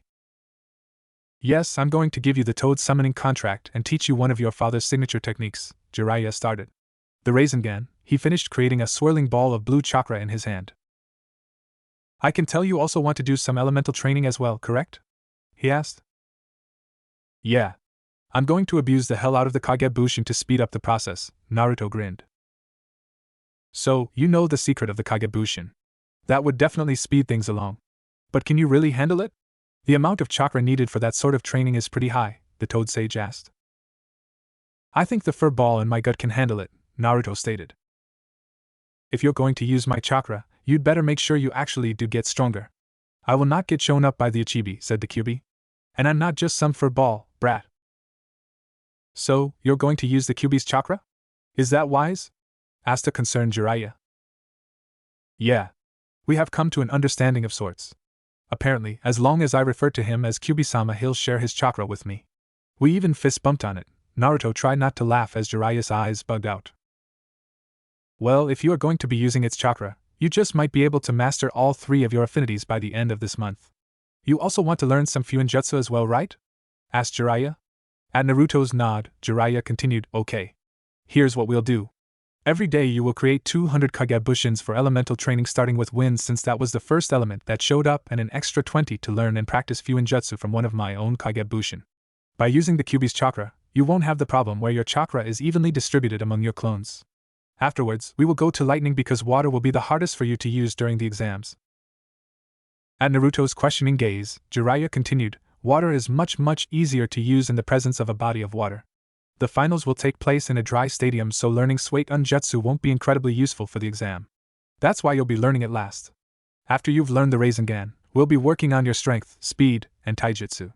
Does that sound good to you? Not finding any fault in the plan, Naruto simply nodded. Good, the Toad Sage said, unsealing a water balloon and throwing it to Naruto. Now I want you to pop this balloon using only your chakra. For weeks later, Naruto was on his bed reading Jiraiya's first book. The last month had been hellacious. After learning the Rasengan, Naruto's physical training under Jiraiya began. Early on, even with his enhanced physical abilities due to the Kyuubi, he was still no match for Jiraiya. But through the use of weights and gravity seals, Naruto's strength and speed increased dramatically. He had mastered nature manipulation for both his wind and lightning elements. He could now manifest his wind chakra into his taijutsu and use the Chidori. He even found a way around the tunnel vision problem with the Chidori. But he did run into some problems. His progress with Fuinjutsu was slow-moving, as well as his water manipulation.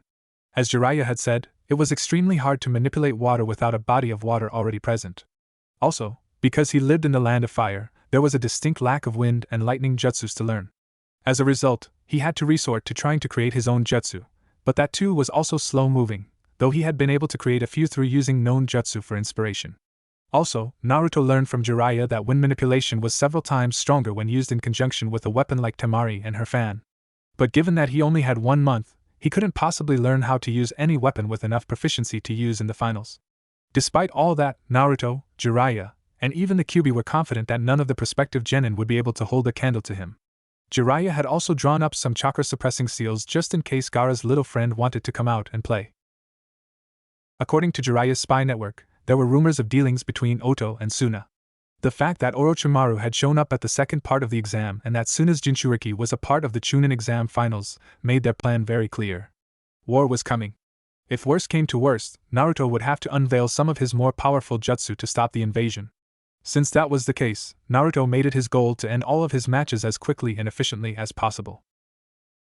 Hey, Ero Sennin. Can you give me a copy of your first book? Naruto asked. Don't call me that, Gaki. But I'm so happy that you're finally becoming a man. Here's a first edition autographed copy of Ika Ika Paradise. Jiraiya cried, anime tears of joy. Not your first Ika Ika book, you perv. I meant your first ever book, the one where my parents named me, Naruto finished in a quiet voice. Oh, I see. Alright, I think I still have my original manuscript for that one. I'm going to give you the last 2 days before the finals off so you can rest. You can read it then while I help the old man prepare for Suna and Oto, Jiraiya grinned. Naruto read the title of Jiraiya's first book. The Tale of the Utterly Gutsy Ninja, huh? Soon, Konoha will learn the tale of the ultra-badass ninja, he smirked, turning to the first page. There were mutterings in his head from a certain demon fox about it being more like the tale of the utterly stupid brat, but since he didn't ask for that certain demon fox's opinion, they were promptly ignored. The day of the Chunin exams started out normal day in Konoha. That is if you didn't notice the ANBU in the background preparing for the invasion. In the last 2 days, the third was able to inform all the trusted ANBU and jonins in the village to prepare for the invasion as well as secretly prep all the civilian shelters. Jiraiya was outside of the village working on a lead that he hoped would finally put Orochimaru in his place. But he assured everyone he would be back in time to help with the battle. At the actual Chunin Stadium, the crowd was abuzz with excitement. The Chunin candidates themselves varied in emotion. Temari and Kankuro were anxious about the upcoming invasion. Their brother Gaara was excited by the possibility of blood. Shino, Shikamaru, and Niji watched the others with indifference. At the moment, the final 3 contestants were missing. Everyone expected Sasuke to be fashionably late. How can you not, considering who his sensei was? The surprise was Naruto. Everyone thought the loud-mouthed orange brat would be the first to show up. In the Kage box, the Kazekage expressed concern over the Uchiha. Hokage-dano, it seems like the Uchiha is missing, Orochimaru stated. Oh, I'm sure all the candidates will show up in due time. After all, they don't want to be disqualified from these exams now, do they? Sarutobi chuckled. Perhaps we should give the Uchiha extra time should he need it, the Kazekage suggested. You seem rather infatuated with one of my genin, Kazekage-dano, the third gave the Orochimaru in disguise a curious look. So many people came here today to see him compete. It would be a shame for him to disqualified, he explained. I see. But it's still my call to make. If he's late, he'll be disqualified. Besides, his match isn't until much later, so I doubt he'll be late, said the Sandaime. You were never very subtle, Orochimaru, he thought to himself. 5 minutes before the start of the first match, the 2 Konoha Sharingan users showed up via Leaf Shunshin. Kakashi-sensei, your Sakura screamed from the stands. Early? She asked, confused by the odd occurrence. Many of the other jonins sitting next to her were also confused. Kakashi's early? Kurenai asked. She then put her hands together to try to dispel the genjutsu. It didn't work. Well, at least he's still reading Aika Aika, so I guess that's still normal, right? Asuma's sweat dropped. Sasuke-kun looks so cool, Ino shouted, blushing. Well, it seems like certain people are happy that you've arrived, huh, Sasuke? Kakashi teased with his face in his book. The Uchiha chose to ignore the joke and instead search out his blonde teammate who strangely wasn't here. Kakashi, looks like you've had quite the effect on the dobe, Sasuke smirked. Kakashi simply waved off the jibe at his punctuality with a one-eyed smile. Oh, he'll be here. He probably wants to make an entrance. Sounds like the dobe wants to show, Sasuke began until he heard a crackle of lightning. Off. He smirked. This was going to be interesting. With a second crackle of lightning, Naruto arrived via Lightning Shunshin dressed in black ANBU attire underneath a long orange cloak decorated with black flame motifs, reminiscent of another certain blonde Konohanin. Kakashi-sensei Yuri early? Naruto's eyes bugged out as he pointed a shaking finger at his older brother figure. Kakashi simply waved at Naruto as he continued to read his prized Aika Aika. Oh, hello Naruto, I told Sasuke here that you'd be on time. Naruto then looked to Sasuke for answers with a finger still pointed at Kakashi. The Uchiha simply shrugged. That new outfit better not be all for show because I expect to meet you in the finals, Sasuke said. Oh, I'll be there. I hope you can handle a little tanuki, Naruto grinned. All Naruto got in response was a grunt. Everyone in the stadium besides Kakashi, Sasuke, and the Sandaime was shocked. That was Naruto? When did Naruto get so hot? Ino asked from the stands. I don't know, Sakura answered. You know, I've only ever known one other person to wear a coat like that, Asuma said. Yeah, and that was a Lightning Shunshin as well. Was he really the dead last of the academy? Kurenai asked. Ha! I knew I made the right decision to place my money the Gaki, Enko said, walking over to the group. He's totally going to cream them.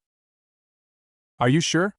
I mean, he beat Kiba, but for him to get past Niji might be a stretch, Kurenai said.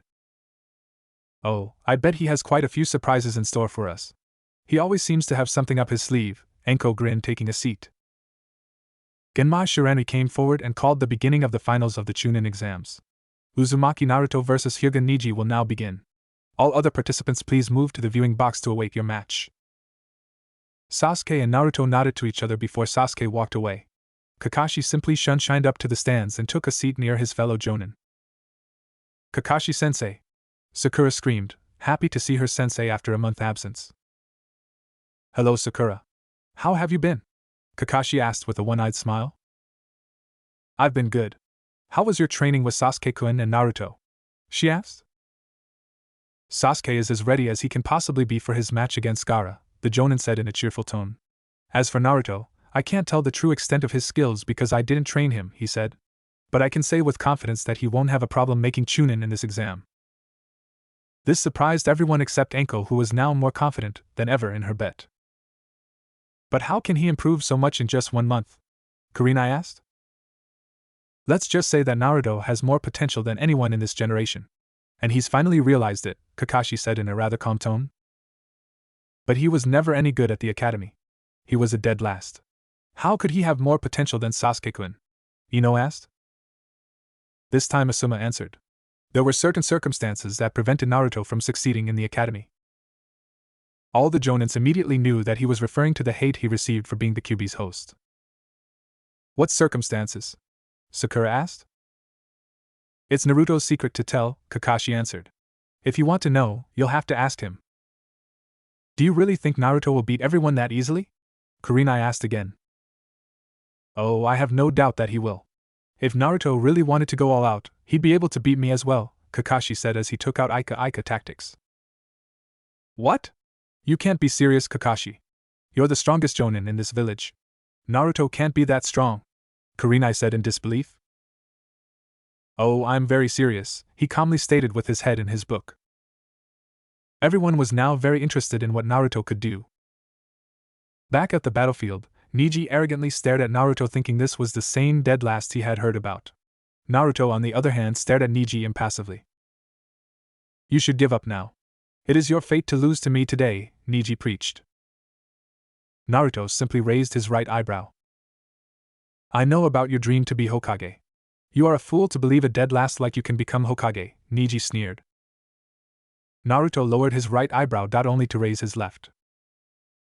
Hajime, Genma said shouted. The second the match began, Naruto took one step towards Niji and disappeared into thin air. Startled, Niji activated his Byakugan just in time to see Naruto come at him head-on with a roundhouse kick. At the last second, Niji had to block the kick with his left forearm. The second the kick made contact, the bandages on his forearm exploded and blood gushed out. The silence in the stadium allowed Niji's scream to echo. That was wind manipulation. Asuma screamed, dropping the cigarette from his mouth. What? Ino and Sakura asked simultaneously. Wind manipulation works by making your chakra as thin and sharp as possible.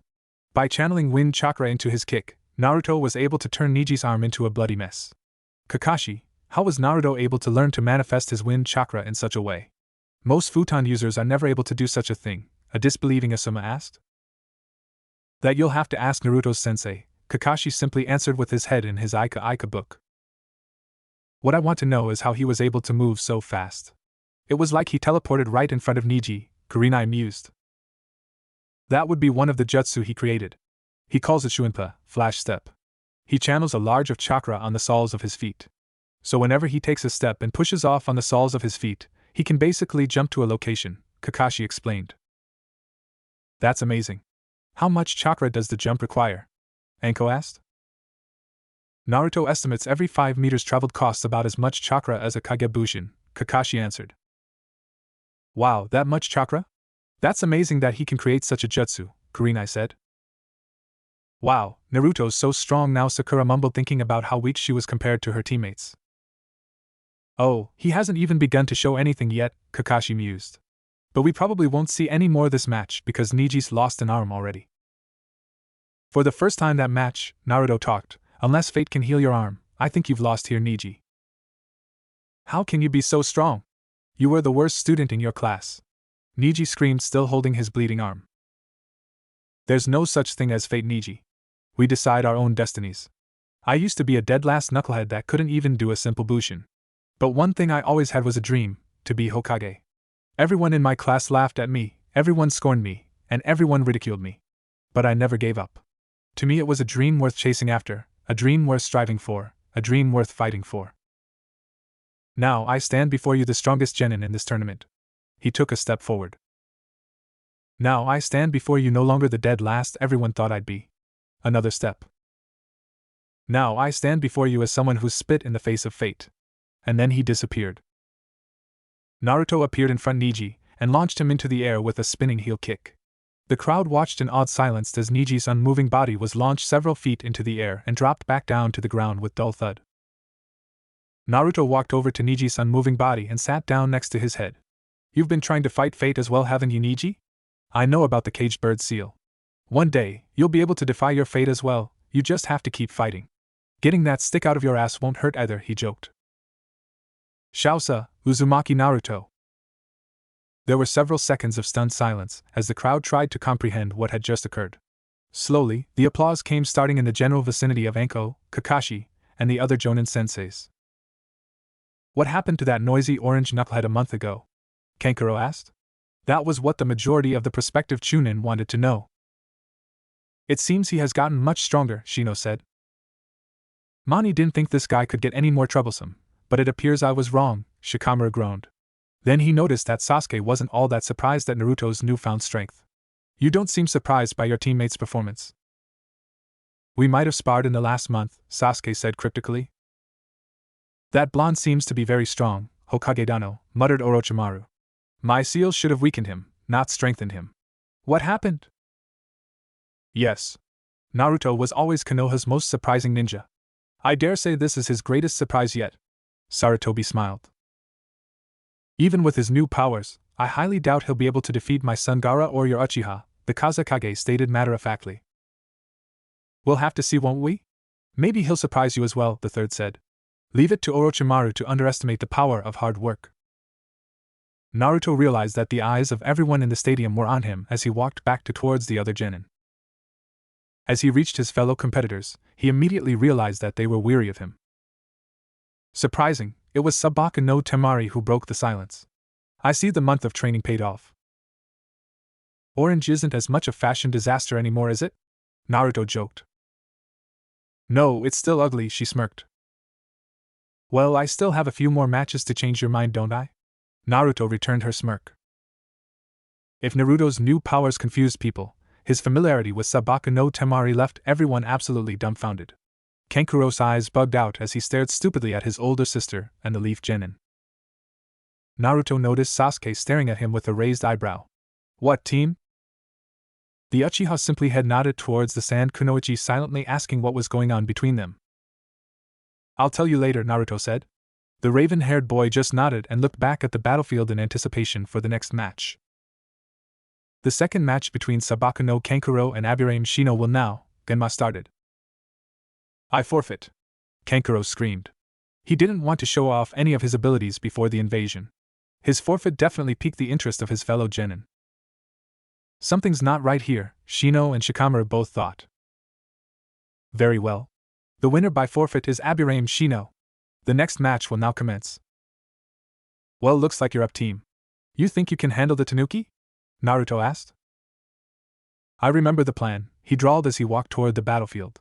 He thought back to his spar against Naruto a few weeks ago, and to his part in this invasion. Flashback. What the hell was that dope? How can you be that fast? Screamed a bloodied and dazed Sasuke.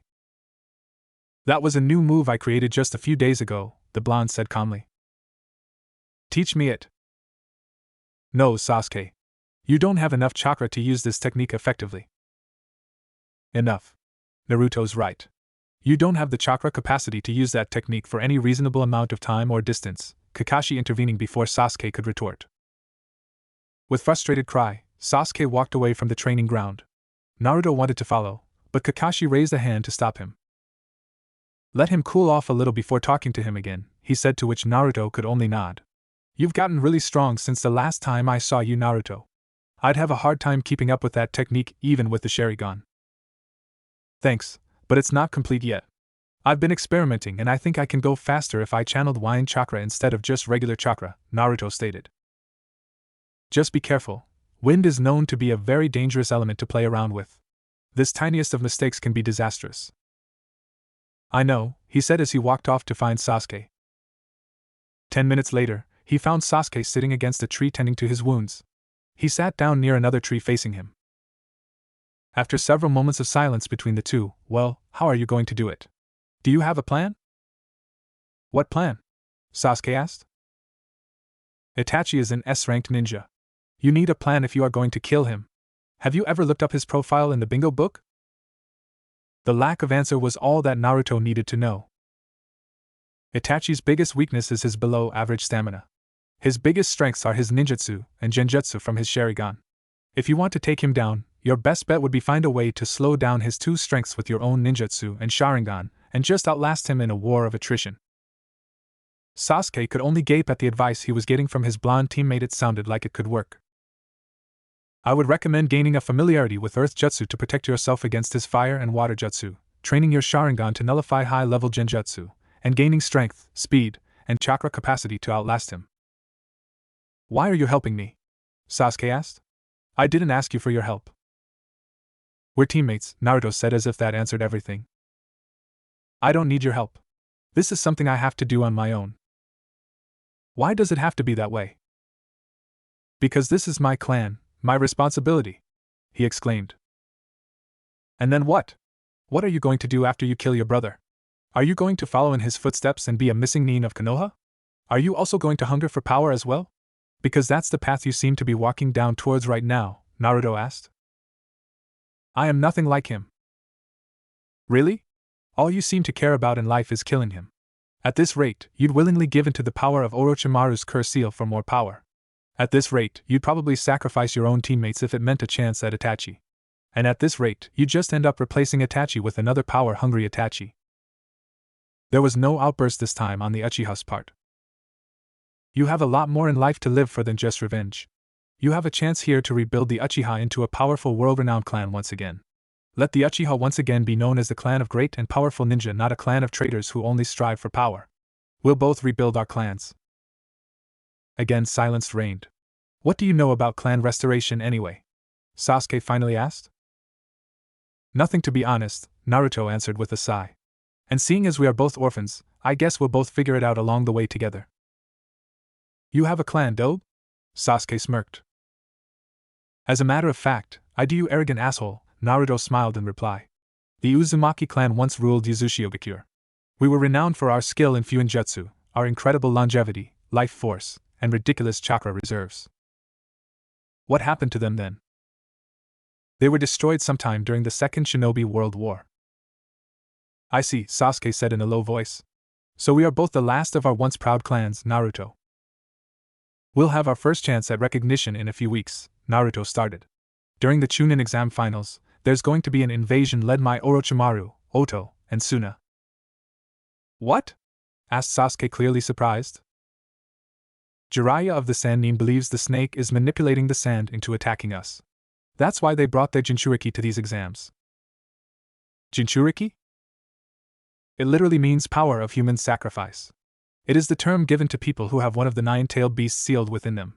Jinchuriki often possess immense chakra reserves and destructive powers. As a result, all of them are hated, feared, and oftentimes shunned by enemy and ally alike. Tailed beasts? You mean like the Kyuubi? Sasuke asked. At Naruto's nod, he asked another question. Let me guess, Gaara's their Jinchuriki? Another nod. Great. That should be fun, Sasuke sucked his teeth. What, not up to the challenge of subduing him? Naruto joked. Don't worry about me, Dobe. I'll get the job done. What are you going to do? Sasuke retorted. At this, Naruto was silent for a moment.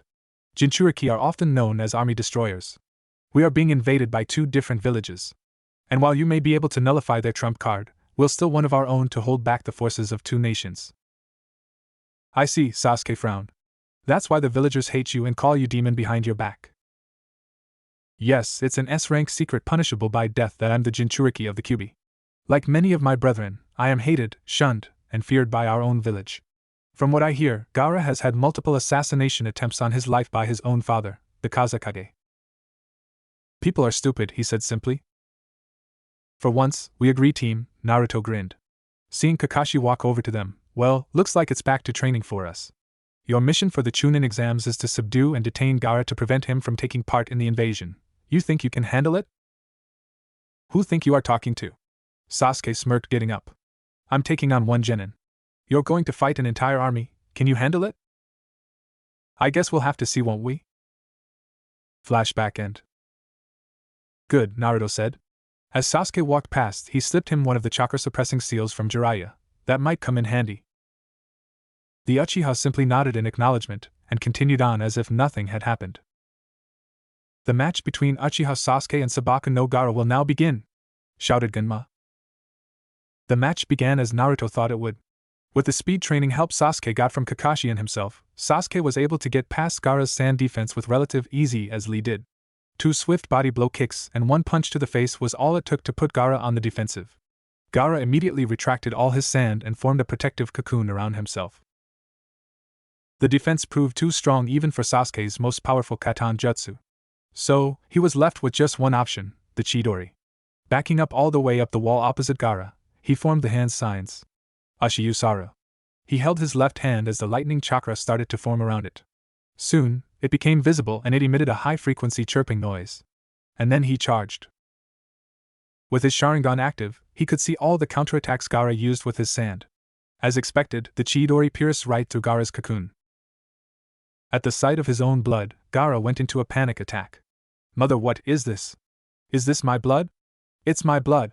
He screamed as the sand cocoon around him began to crumble. That was the opening Sasuke needed, as he rushed in and placed the chakra-suppressing seal on Gaara's forehead. What is this seal? Why can't I hear Mother? Mother, where are you? Gaara screamed. Again, Sasuke took advantage of Gaara's delirium. This time he moved behind Gaara and knocked him out with a chop to the neck. Gaara! Temari screamed. And with that, the Kabuto released a genjutsu through the stadium. The invasion had begun. The Sand and Oto ninja disguised as ANBU attacked, led by Baki. The Konoha ninja engaged. And Orochimaru revealed himself to be the Kazekage as his sound force set up a barrier in preparation for his fight against his sensei. Hello, Orochimaru. It's nice of you to reveal yourself, the Sandaime said. I see. So you were expecting this invasion. No matter, Konohagakure will fall today, and you along with it. The snake Sannin laughed. Not if I have anything to say about it. As Sasuke began to wrap the now unconscious Gaara in ninja wire, Temari and Kankuro tried to intervene. Get away from him! Kankuro cried. As Temari was about to unseal her fan, she heard a flash and a voice from behind her. Sorry, Temari-chan. I can't let you free your brother. And with one chop to her neck, she too was now unconscious. You! Kankuro faced the blonde trying to unseal Crow. But he was too slow as Sasuke was able to subdue him with a punch to the gut. Shino! Grab Shikamaru and come help Sasuke take these 3 to ANBU headquarters. Naruto commanded. Troublesome, I was hoping to pretend like I was taken out by the genjutsu, said Shikamaru. But he and Shino nonetheless came to help. As the 3 Konoha genin were about to move out, they were surrounded by several Sand Jonin. You're not going anywhere, said Baki. You 3 go. I'll take of things here, Naruto said, releasing all his weights and gravity seal. Shikamaru raised his eyebrow at that. You sure you can handle this, Naruto? At this, another presence appeared with one hand on Naruto's shoulder. He'll be fine. I'm here now, said the perverted toad sage. It is of the utmost importance that Gaara does not get free. Do you understand me? The Uchiha, the Nara, and the Aburame nodded and sped off. I see you're right on time, Naruto joked. Was your mission successful? It was. The snake's in for a nasty surprise, Jiraiya grinned. Once I'm done here, I'll help get rid of those snakes in. No. I'll take care of the snakes and the Oto army. You make sure Gigi ends the slimy snake once for all, Naruto decreed. Jiraiya raised an eyebrow. Are you sure? You only have 3 minutes at most. It'll have to be enough, Naruto evenly responded. All right. I'll cover you while you get ready. Just be careful. I want there to be something left of Uzumaki Naruto to train after this, Jiraiya said, giving Naruto a little shove in the back. Go. Naruto nodded and took a few steps back away from the other ninja as he began to channel a massive amount of wind chakra. All right, Kurama. Juice me. You sure 3 minutes will be enough? Your body can't handle the speed and power of that technique for longer than that, the QB asked. It will be because it must be. Alright, good luck, Kit. Insert Bleach OST, Invasion begin. As the Biju chakra washed over Naruto, the fighting throughout the stadium seemed to slow down to take in the sight that was the QB Jinchuriki. Soon, the ground underneath him began to crumble as Naruto's wind chakra became visible on his body. The loud bell-like screech was deafening and seemed to stop all fighting in the area. Futon, Kaze Kaminoikari. Wind release, Wrath of the Wind God, screamed a cubified Naruto. Naruto flashed from the stadium to the gates of Konoha, leaving a trail of destruction in his path. Jiraiya smirked as he watched his godson go. Naruto, show the world one more time why it only takes one Namikaze to destroy an army. Naruto arrived right within the middle of the Oto army by slamming one of its ninjas' face into the ground. He flashed, killing another with a kick through the stomach. Another flash, this time decapitating several ninja with a lariat. The Oto ninja began to panic. Their comrades were being methodically cut down, and there was nothing they could do about it. All they could do was watch as the blur of white and orange decimated them. Seconds later, the body count reached several dozen. Then the hundreds. 2 minutes and 12 seconds later, the Oto army was no more. With the Oto army gone, the Konoha forces would be able to hold off the Chunin ninja.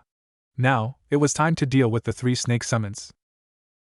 Gather a large amount of wind chakra into his right arm, he flashed and rammed his arm through one of Orochimaru's unnamed snake summons. 40 seconds left. Naruto had to flash to the roof of a nearby house to escape the bites of the other 2 snakes. He was beginning to feel the toll his jutsu was having on his body. His 12-year-old body was just not strong enough to handle the speed that the jutsu allowed him to move at, and definitely not strong enough to handle the pressure of sustaining the massive amount of wind chakra cloaking him. 25 seconds left. Once again, the snakes tried to strike Naruto. This time, he was prepared. Taking in a breath of air, he performed 3 quick hand seals. Futon, Shinkaha. Wind release, vacuum wave, he screamed. The sheer amount of wind chakra put into that jutsu was enough to completely split the snake in half. 15 seconds left. Now, Naruto was beginning to pant and the fatigue was beginning to overwhelm him. His muscles just wouldn't move and the cloak of wind chakra was beginning to thin out. As the last snake summon coiled its head and prepared to strike, he considered his limited options. His body wouldn't be able to flash, not anymore. Anything else would cause irreparable damage to his young body by tearing his muscles apart. 10 seconds left. Coming to a decision, Naruto channeled all his remaining wind chakra and willed his muscles to perform the necessary hand seals. Tora. The snake was 50 meters away from him. Ushi. 25 meters away. Inu. The snake's mouth now had him surrounded. You. The snake clamped down onto Naruto. Me. Futon de Tapa. Wind release, great breakthrough, he exclaimed. Wind chakra burst out warded from Naruto. Almost instantly, the snake's head exploded from the pressure. Naruto stood on top of the rubble that used to be a house where the snake summon's head was supposed to be. His orange coat now painted red as he teetered on the edge of unconsciousness. 2 minutes 57 seconds, Naruto said, collapsing onto his knees. Mission complete, he smiled, letting the darkness claim him. Bleach OST Invasion, end. Jiraiya smiled as he saw the last of the snake summons fall to his godson. He's going to surpass all of us one day soon, Minato. I hope you're proud of him. I know I am. With Naruto single-handedly taking out the Oto army and Orochimaru's snake summons, the rest of Konoha's forces should be able to hold the defensive line against the invading sand. Now, for the final loose end. Creating a Kaigebushin to collect his godson, he shunshined to the barrier the Sound 4 had set up for Orochimaru. Several ANBU arrived to greet him on the rooftop. Jiraiya-sama, the 4 Oto ninja created a barrier that prevents us from helping Hokage-sama. Anyone who tries to enter is immediately engulfed in flames. The ninja themselves are protected by another barrier behind them. I see. Interesting, as he examined the barrier. Each member takes a corner and powers a portion of the shield. But if we were to incapacitate just one of the 4, the barrier would immediately crumble, he mused. Sensei can take care of himself against the snake. Orochimaru's own arrogance will be the end of him, he smiled. I want all of you to be prepared to apprehend those 4 when Orochimaru makes a break for it. But Jiraiya-sama, the Hokage, and ANBU started. We'll be fine, Jiraiya replied calmly. I have a special surprise for the snake. It seems Konoha still stands strong, my student, remarked the elderly Hokage. It matters not. I will still kill you today. Even if my fire is extinguished today, the will of fire will still burn strong. That was one thing you've never learned, and that was why I could never have chosen you as my successor. Silence. This is your end sensei. Kuchios, Edo Tensei, screamed the snake Sannin. At the clap of his hands, 3 coffins appeared marked 1, 2, and 4 respectively. Immediately, Hiruzen knew what his student was planning. Orochimaru, you dare desecrate the past kages of this village. Ah. So you know of this jutsu. Then you already know that you have no chance against me now, grinned the snake as the Shodaime and Nidaime walked out of their coffins. It seemed Minato's sacrifice to the Shinigami made him ineligible for subjugation under Edo Tensei. Hello, Sarutobi. You've gotten quite old, remarked Hashirama. It seems we've been summoned through use of my Edo Tensei. Such insolence, said Tobirama. Never in my years had I ever thought we would be forced to do battle. Please forgive me, Sarutobi frowned. Yes, sensei. With their help, my revenge will be complete, Orochimaru laughed as he placed the kunai talismans inside the reanimated Hokages. This is the end for you, Sarutobi-san. His rant was interrupted by a punch in the face from the Shodaime and a kick in the stomach from the Nidaime. Right outside the barrier, Jiraiya had the biggest shit-eating grin to ever exist on his face. How dare you! With those talismans you should be under my control, cried Orochimaru. It appears someone got to our bodies first and prevented you from controlling us, smirked Tobirama. Now you shall pay for what you've done. Mokutan Hijitsu, Jukai Koten. Would release secret technique, nativity of a world of trees, cried Hashirama as wood began to grow on top of the roof. This is bad. I could take down Sensei one-on-one, but with both the first and second Hokages, reanimated and out of my control, there's no way I could possibly win this one. Tobirama looked back at now brain-dead and utterly confused third. Sarutobi, I know you're old now, but shouldn't you be doing something? That man was your student, was he not? He joked. Right, sensei, snapping out of his stupor. Performing a few quick hand seals, Katan, Karya Enden. Fire release, fire dragon flame bullet. Orochimaru was narrowly able to escape his sensei's jutsu, but failed to notice the wood vine that had now wrapped itself around his left ankle. With one tug, the snake Sannin crashed onto the roof as more and more vines sought to restrain him. Forming only one hand seal, Tobirama sought to drown the snake, Suetun, Suryuden. Water release, water dragon bullet. A massive swell of water formed into a dragon and launched itself at the restrained Orochimaru. The attack left a bloodied and severely injured Orochimaru still being held back by the Shodaime's wood vines. As the 3 Kages prepared for the final assault, they witnessed a pale arm shoot out of Orochimaru's mouth. Then another. And then a head. Finally, a newly healed Orochimaru crawled out of his previous body. Orochimaru, you have truly become a monstrosity, his sensei yelled. Quickly! Lower the barrier now. We have to retreat. Orochimaru ordered his sound for ignoring his sensei. The 4 Oto ninja did as told. They dropped the barrier and activated their cursed seals, hoping to draw on enough power to cover their master's escape.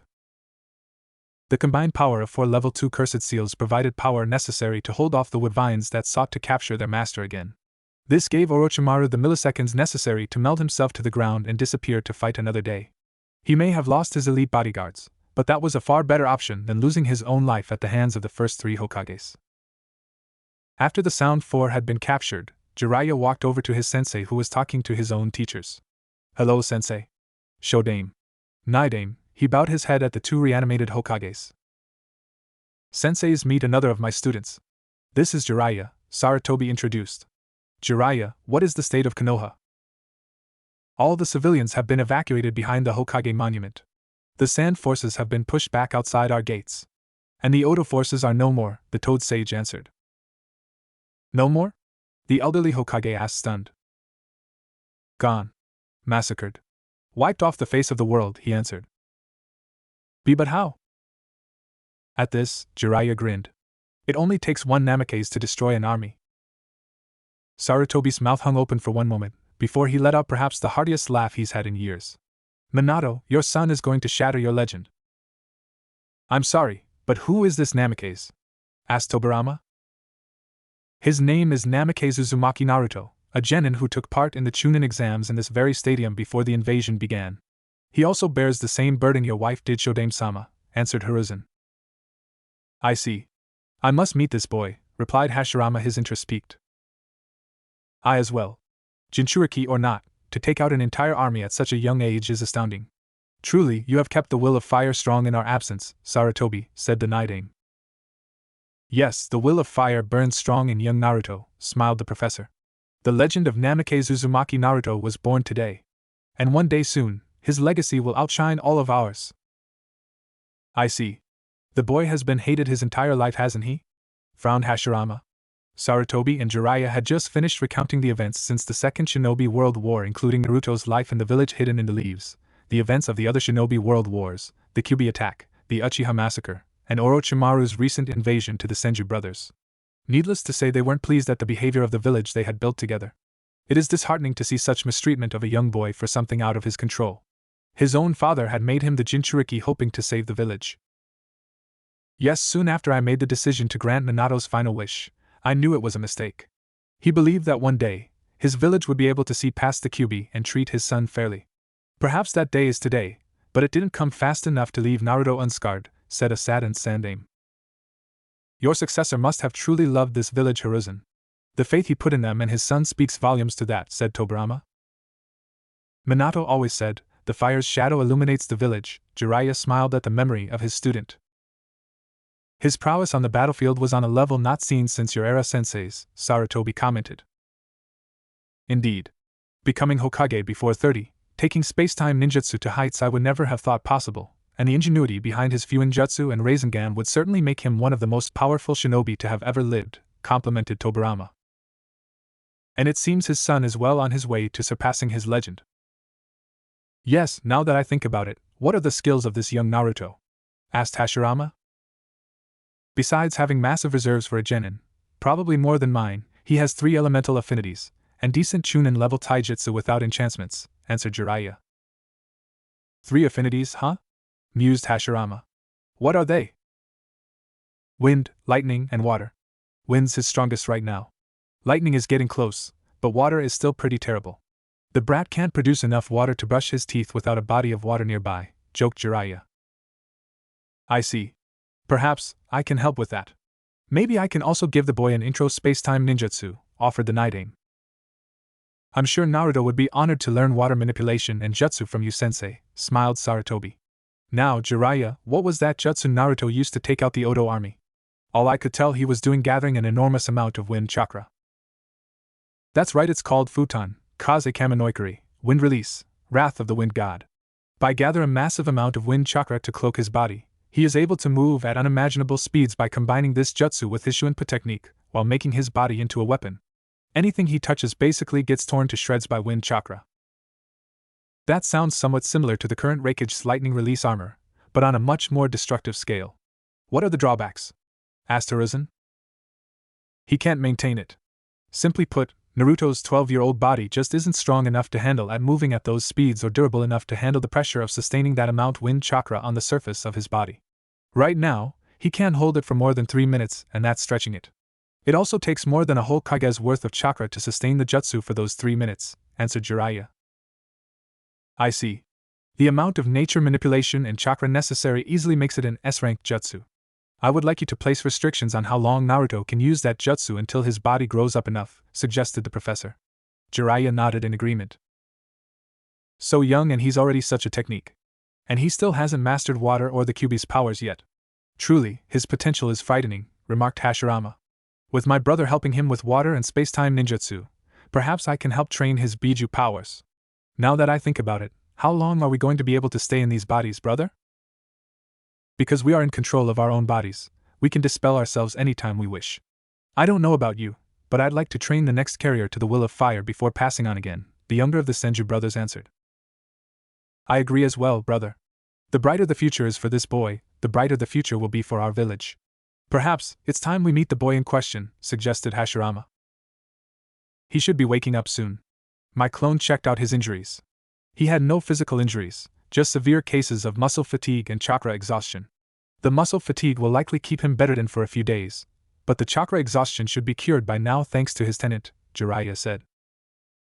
Very well then, let us all go meet our hero, smiled Sarutobi. The council meeting can wait. Hey Dobe! Get up! I know you're awake, commanded Sasuke. Damn it, team! Can a guy rest? I'm so tired I can't even move my head to look at you, responded Naruto from his hospital bed. Why are you here anyway? I thought I'd tell you my mission was a success. Gaara is being held at the ANBU center right now sleeping. According to his siblings, he hasn't slept in years, replied the Uchiha. He'll probably be out for a few days to make up for the insomnia. I see. It's probably the fault of a crappy seal. Suna's not exactly known for its fuinjutsu.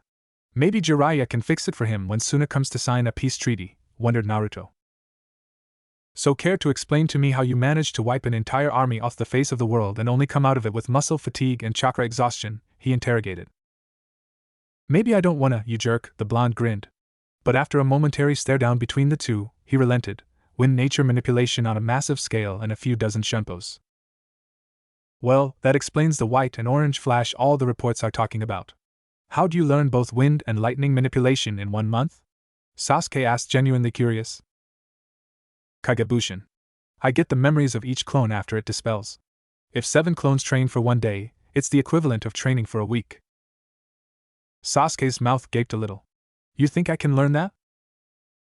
I'd estimate each clone would cost as much chakra as 2 to 3 Katon, Gokakyu, Fire Release, Great Fireball, Jutsus.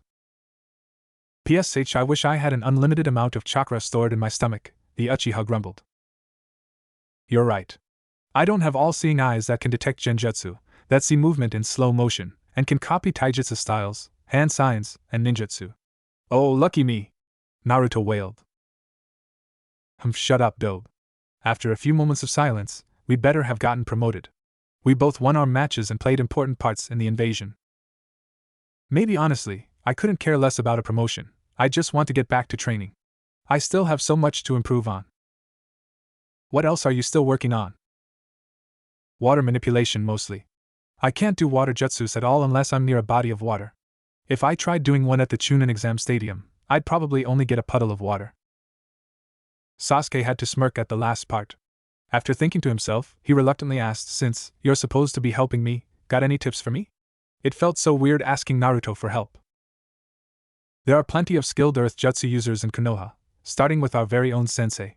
Since he has the Sharingan as well, he'll probably have a unique way to help you along in that respect. You should ask Guy for weights to begin your taijutsu training.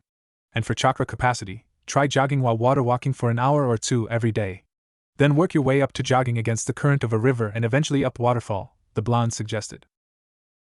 The Uchiha grunted his usual non-committal response, but deep down he was glad Naruto had given him such useful advice and had not ridiculed him for asking for help. I'm going to go find Kakashi. Hopefully, he can get me started on Doton. Later, Dobe. And you'd better get well soon. We still have to finish our fight. Yeah, whatever, team, Naruto groaned, trying to fall back asleep. 10 minutes later, Naruto was woken up by a bonk on the head. The first thing he saw was Jiraiya standing over his bed with a grin on his face. What the hell, Erosenin? You little brat. Not even your dad called me that. Tobirama raised an amused eyebrow to Sarutobi. Erosenin?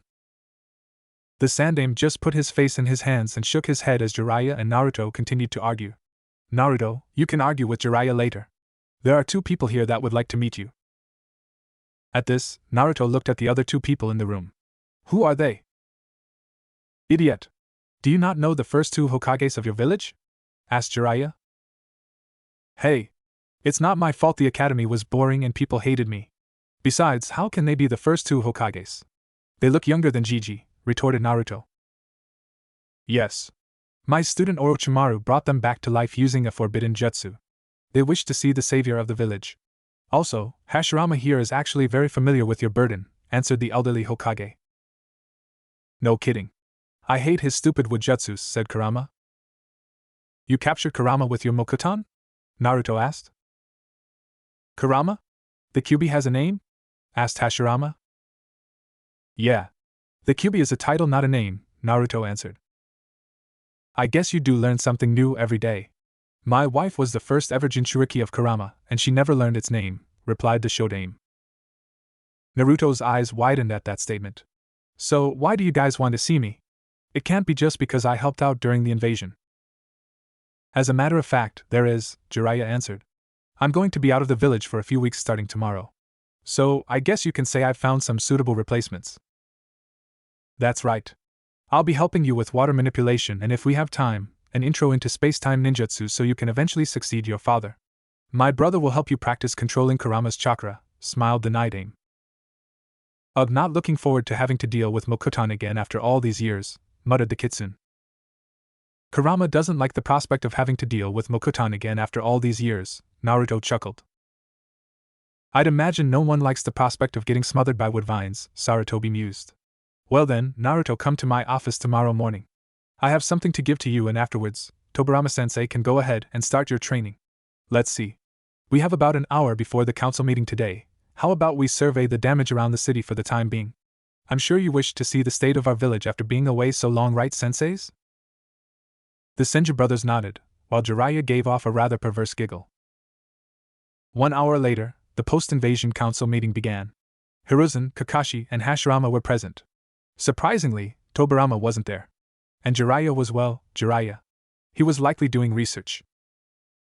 Shikaku, would you please tell us the state of our forces and the damage to our village? Asked the Sandaime. The elder Nara nodded. Because we were prepared for the invasion, we were able to safely move just about all the civilians to safe zones and only suffered minimal ninja losses due to the efficiency at which the enemy forces were eliminated. He said that last part with a shudder. There was some damage to village walls, but that can be repaired with some time. Hokage-sama, is it really wise to allow that boy to be that strong? Asked a random member of the civilian council. As soon as he finished his statement, he experienced a rush of killing intent directed toward him. For the last time, Naruto is not the Kyuubi. I'm sorry if your feeble mind can't comprehend that, responded Kakashi harshly. That is correct. The Jinchuriki are not the same as the bija sealed inside of them. In fact, the first ever Jinchuriki of the Kyuubi was my wife, Uzumaki Mito. And I am certain she wasn't the Kyuubi reincarnated, Hashirama said, shocking everyone. The boy should be looked at as a hero. Less than an hour of being born into the world, he was tasked with holding back the strongest of all the Biju. He didn't ask this burden, but he has dealt with it for his entire life and will continue to do so. Mito-sama was the first Jinchuriki of the Kyuubi? Asked Koharu. How come we were never told of this? Yes, Mito sealed the Kyuubi inside of her after I released it from Madara's control after my final battle with him, answered the first. The reason for not telling everyone was twofold, for safety reasons and the fact that many villagers would unjustly believe she was the Kyuubi.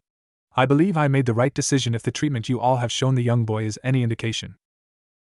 The startling revelation that the demon boy they had despised shared the same burden as their founder's wife weighed heavily on the minds of many members of the council. Moving on, I believe it's time for Chunin promotions. I move to nominate Uchiha Sasuke, Nara Shikamaru, and Aburame Shino for their successful mission in subduing the children of the former Kazekage and preventing them from participating in the invasion. I also nominate Uzumaki Naruto for his efforts in taking out the enemy forces and my former student's summons. Are there any objections? Asked the third, knowing no one would object to Naruto's promotion now with what his sensei had just revealed about the former Jinchurikis of Konoha. There was still some disagreement on the faces of some of the members of the council, but they couldn't voice them without looking petty and stupid. Seeing as there are no objections, I will award these promising genin later. For now, I assume many wish to know how our former Hokages have returned to life. Yes, how are you living again, Shodaime Dano? Asked Danzo. It seems we were brought back to life through the use of my brother's Edo Tensei technique by Hiruzen's former student. It was through the work of another of Hiruzen's students that we were no longer under their control, answered Hashirama. Perhaps when my brother and Jiraiya arrive, we may get answers to how this all happened. After Orochimaru found out that bringing our former Hokages back to life was a bad idea, he was forced to retreat. He left behind his 4 elite bodyguards dubbed the Sound 4. All 4 are currently being interrogated by Ibiki and Enko for any useful information they may have on my wayward students' workings, answered Hiruzen. And the fate of the children of the Kazekage? Danzo pressed. It turns out my student killed and has been masking as the Kazekage for a while. As such, Suna has denied much of the responsibility for their invasion. After things calm down in Suna, they will send a delegation for negotiation. Before Danzo could respond, the door of the council room opened. And Tobirama walked into the council room dragging a bloodied, battered, and unconscious Jiraiya behind him.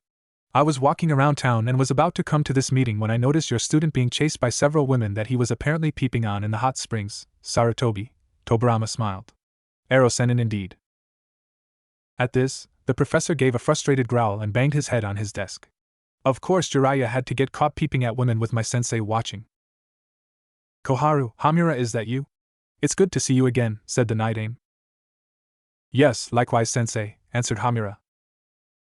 At this, Tobirama looked towards the last member of the Elder Council with a scrutinizing gaze. Danzo, is that you? What happened to your eye and arm? During the Second Shinobi World War, I was injured fighting against IWA, he immediately answered. Then why is it that I can sense multiple Sharingan signatures from you? His eyes narrowed. Last I heard from Sarutobi, the only Sharingan left in the village belonged to one of the genin he just promoted and Hatake Kakashi. At this, Danzo's visible eye widened. Damn it! I forgot that sensei was probably the best sensor ninja to ever exist. Danzo, what is the meaning of this? Screamed Hiruzen. Everything I do is for the good of the village, he answered. And with a wave of his hand, several unidentified ANBU appeared before him. It seems I'll have to move my headquarters. Mokutan, Moku Baindo, would release, would bind. As the wood technique moved toward the root ANBU, Danzo's bandages ripped as his wood cells came to protect him from the Shodame's own, knocking the other two elders from the table. What? Mokutan? Danzo, how could you betray Konoha like this? As I've said, everything I've done has been for the betterment of the Ville, Danzo insisted. Kuchios, Gamaguchi Shibari, summoning, toad mouth bind. Jiraiya screamed, apparently recovered from his injuries at the hands of righteous feminine fury. There's no way out of this, Danzo, surrender yourself. Raisin Gan, he said, taking out one of Danzo's root operatives. Never. Raikiri, lightning cutter. With Jiraiya, Sarutobi, and the first two Hokages distracting the root ANBU, the Team 7 Jonin was able to attack Danzo head-on. With one swift jab, he was able to cleave Danzo's Sharingan arm right off. Without his right Sharingan and would-release arm, he had nothing that could stop the Shodame's Mokutan Jutsu from binding him. Take Danzo and his root ninja to Ibiki and remove his last Sharingan eye, ordered the Sandame. He will be executed for treason. Hiruzen, don't you think this is a little rash? Asked Hamura. No, I've had enough of Danzo's schemes. Years ago, I told him to disband Root, but it appears he went behind my back then. And he had the audacity to experiment on himself with Sharingan eyes and Hashirama cells. No, this isn't rash, I should have done this years ago. I believe this meeting is over, we have more important things to worry about, said a rather disturbed Jiraiya. The rest of the council could only nod and move to leave the room. Hours late, the Hokages, Jiraiya, and Kakashi returned to the Sandame's office to discuss the fate of one Danzo Shimura. Sarutobi, what are you going to do with Danzo? Asked Tobirama. He has committed many treasonous deeds in the name of our village's safety. Will you execute him? I'm afraid I will have to do so, and in a swift fashion, the aged Hokage said in a pained voice. The only way for Danzo to have gotten away with this level of treachery is to have several of his operatives in high places all over this village. I can't imagine Danzo or his root will be happy staying in prison. And even if he no longer has his Sharingan eyes that he stole from the dead Uchiha or the cells from Sodame-sama, he is still a dangerous person to allow to live. He will attempt to break out in one way or another. And when he does so, he will attempt either a coup or will flee the village with his forces. Then it sounds like the best solution to this problem will be to eliminate him. How unfortunate he was never this insubordinate when we were alive. I wonder what changed and caused him to do these acts, Hashirama thought out loud. I believe this all began when I was appointed as the Sandame Hokage by you, sensei. He looked towards the night aim. He was thought himself as my rival at everything. But when I was appointed to this position, I guess something broke inside of him, and he has been after my job ever since. The fact that he never officially disbanded Root only proves that he planned to one day take the title of Hokage using underhanded tactics. Yes, the fact that he had his destroyed right eye replaced with a Mangekyo Sharingan is disturbing. Not many Uchiha awaken those cursed eyes.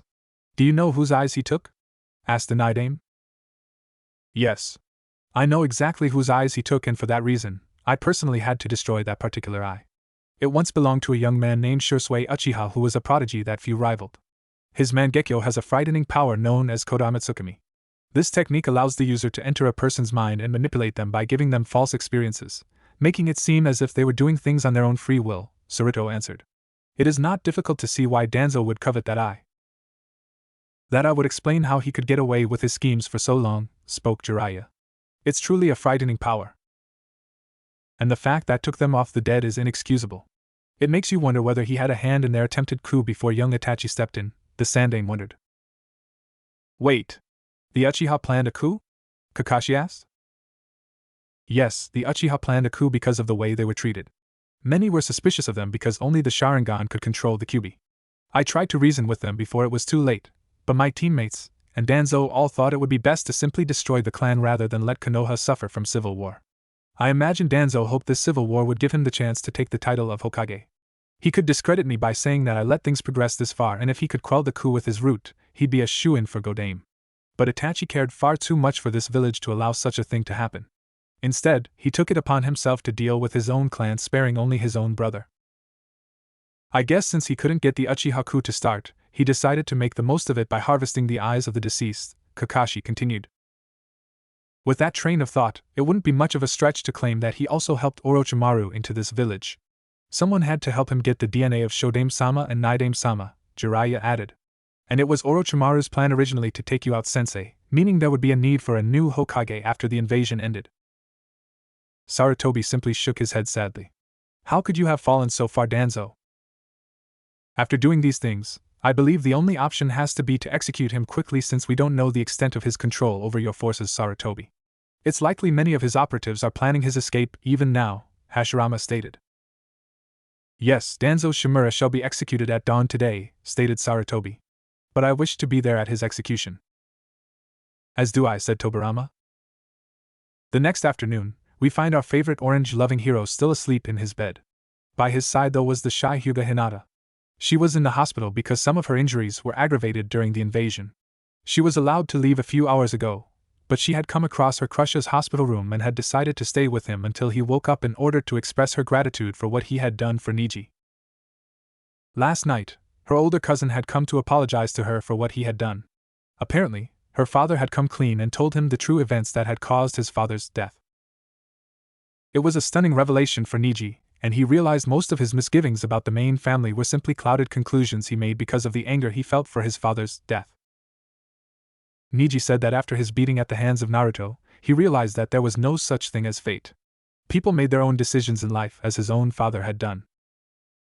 She in turn told him of her dream to become strong enough to claim the leadership of the clan and do away with the caged bird seal and reunite both parts of the family. Needless to say, Niji was shocked about her dream and was absolutely dumbfounded when she asked for his help in making this dream come true. But in the end, he had agreed and the two had never been on better terms with each other. Hinata was broken from her train of thought when she saw Sakura enter Naruto's room. The pink-haired girl had been mostly unharmed from the invasion.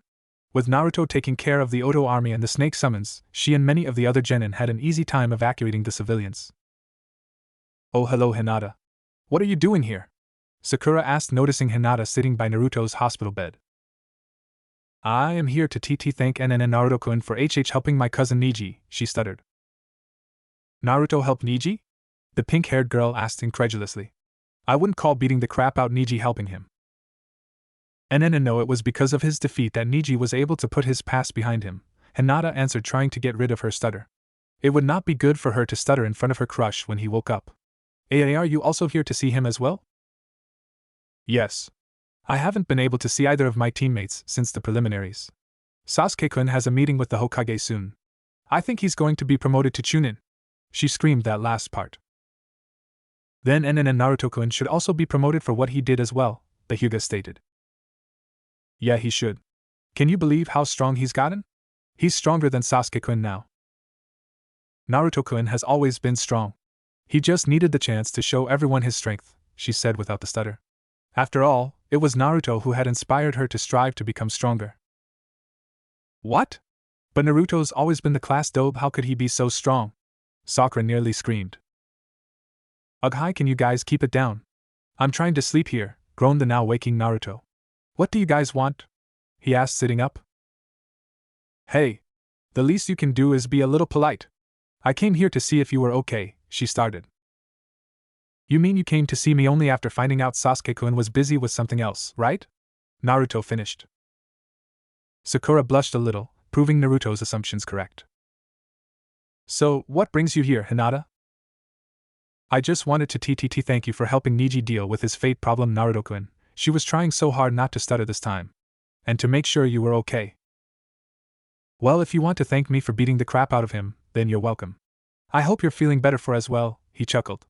Now if you'll excuse me, I want to sleep. Oh my, I hope I'm not interrupting something, said a voice by the door. It was the first time the group noticed Temari of the Sand in their presence. As a matter of fact, you are. You're interrupting my sleep. They let you out of interrogation already, Temari-chan? Smirked the Jinchuriki from his bed. She ignored the blatant use of the familiar honorific. We didn't have very much useful information. Apparently, my father has been dead for several weeks at the hands of Orochimaru, she sneered name of her father's killer. We were manipulated into joining this invasion. Wait. Your father was at the Chunin exams yesterday, Sakura said rather loudly. It was Naruto that answered. That was Orochimaru in disguise. He wanted another chance to take out his sensei. Wait, how do you know that? She asked. Ero-sennin knew about the invasion for a while. That's why we were so prepared. Jonins, we ready to fight off the other Sand and Sound Jonins. Ero-sennin would help Gigi with Orochimaru while Sasuke incapacitates Gaara and I take out the Odo army and Orochimaru's snake summons, he answered. Ero-sennin? Temari raised an eyebrow in amusement. He's Orochimaru's former teammate and Gigi's student. But you know him better as Jiraiya of the Sannin. Naruto shows some respect, Sakura screamed. He's one of the most powerful ninjas in the world, don't call them that. Naruto ignored her command. You know those porno books Kakashi-sensei always reads? Jiraiya wrote them. He gets inspiration for those books by peeking on women in the hot springs. He's also known as the Toad Sage. Therefore, he is Ero-sennin. Sakura's face went red with rage at the rather perverse actions of one of Konoha's finest. Anyway, was there something you wanted, Temari-chan? He grinned as Temari's eyebrow started to twitch. There was a brief moment of uncertainty in her eyes until she stowed them away. No. It can wait until you're out of the hospital, she said, walking out of the room. Well, that was fun, but I start training again tomorrow, so I'd appreciate it if you guys can let me get some sleep until then. I'll talk to you guys tomorrow. Good night, he said, completely disregarding the fact that it actually the middle of the afternoon. Hello, Sasuke-kun. How are you today? Asked the elder Hokage. I'm doing okay, he said, sitting down in the chair in front of the Hokage. I assume there is something you wanted to talk to me about. A saddened look appeared on the Hokage's face. Yes. There is something I wish to tell you. I have made many mistakes in my life.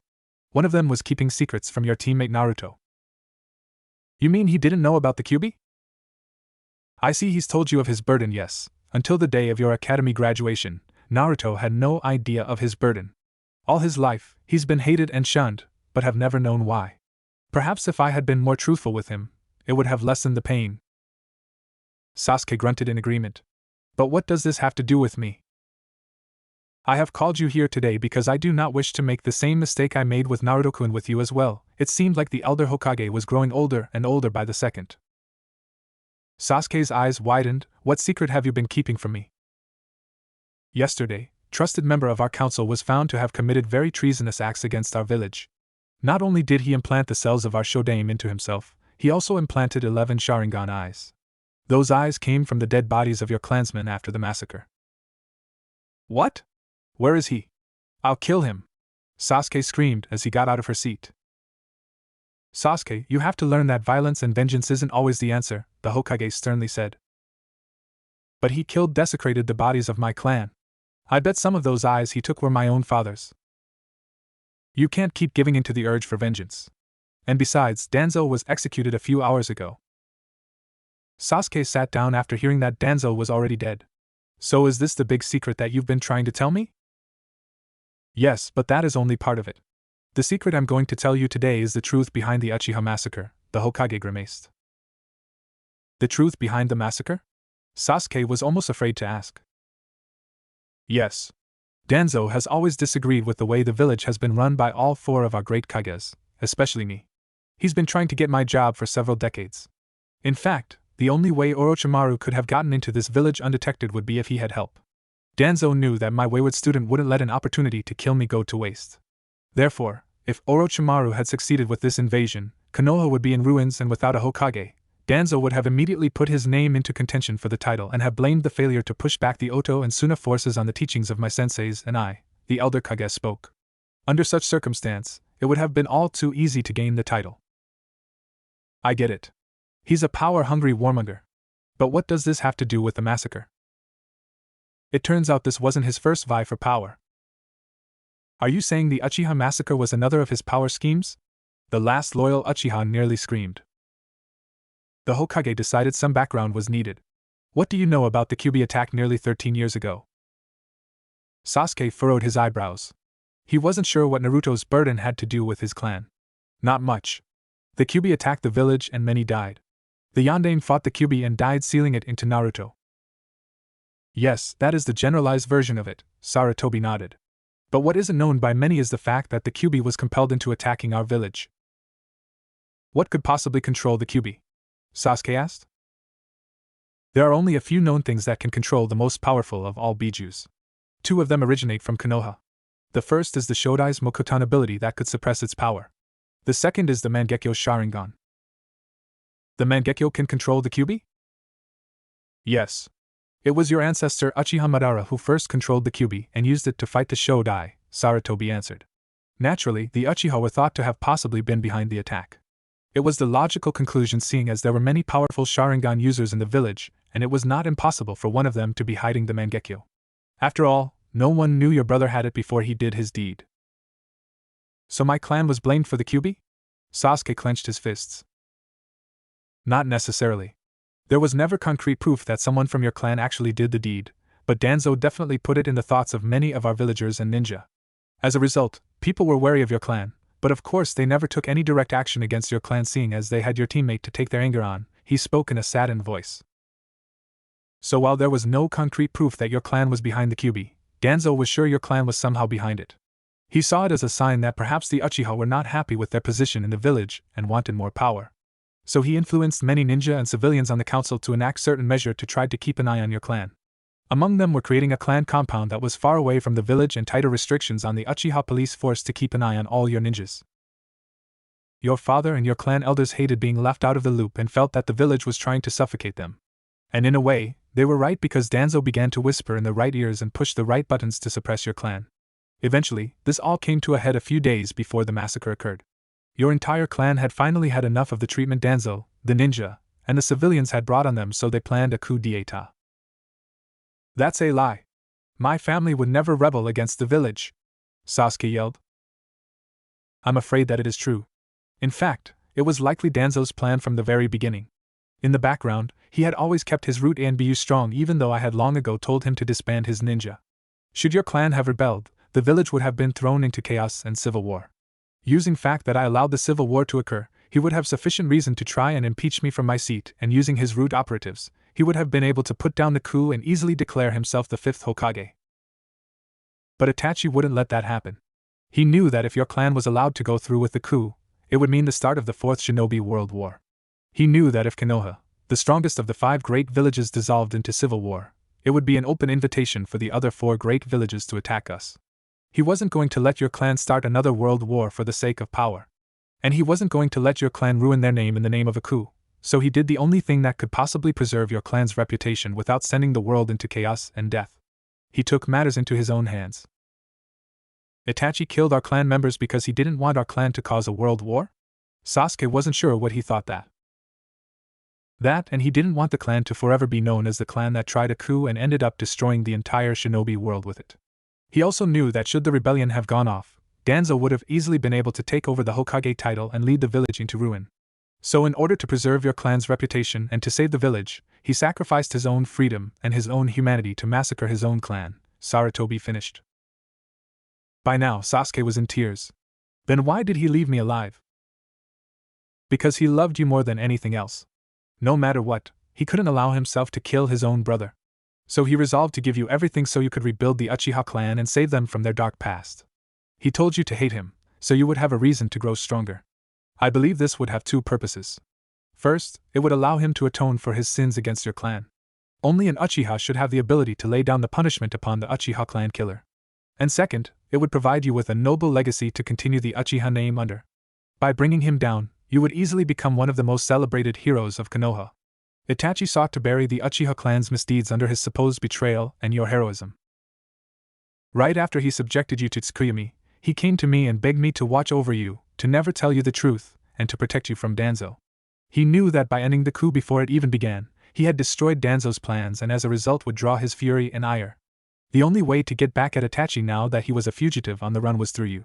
But Itachi was mistaken, as Danzo was able to salvage the situation by collecting all the Sharingan eyes from your dead clansmen, including the Mangekyo Sharingan eye of Itachi's best friend Shursui. It was a long time before anyone spoke again. Why did you decide to tell me? Itachi didn't want me to know, so why tell me? The last Uchiha finally asked with tears in his eyes. I made the mistake of not telling Naruto his burden until it was too late. Doing this caused him to suffer far more than he needed to. I won't make that mistake again. I tell you this now because I hope to save both you and your brother pain. Your brother most likely wishes to die by your hand to atone for his sins.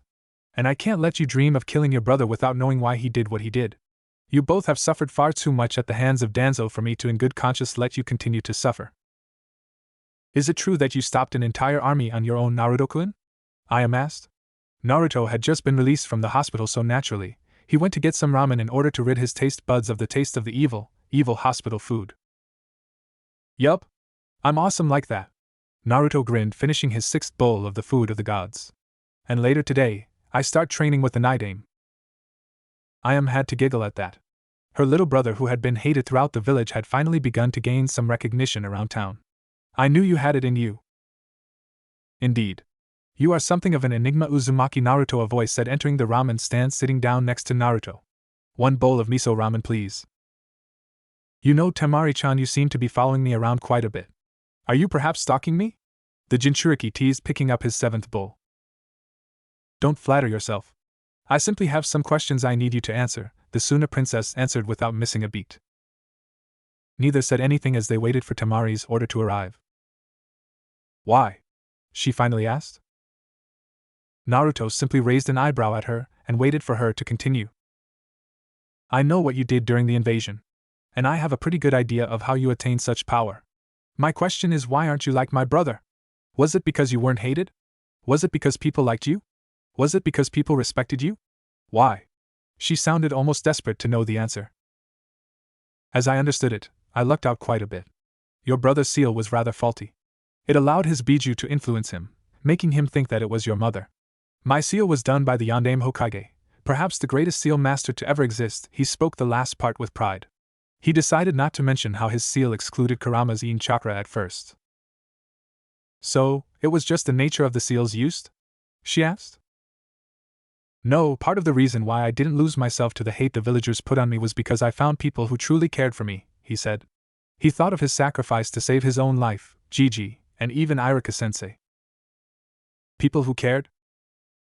Yeah. The one time I almost gave in to my anger and hate, I remembered those who cared for me. Your brother needs to know that he still has you and your brother there for him. Temari's eyes widened at that. I know that you still care for him even if you are afraid of him. You can't give up on him. You need to talk to him and show him that you care. I know you think you failed him, and that's why you are compelled to ask me why I didn't turn out like him. Temari's silence was all Naruto needed to know that he had figured out her entire agenda. Once he wakes up from his nap, be there to explain everything to him, and if that should fail, send him to me. I'll set him straight, he grinned.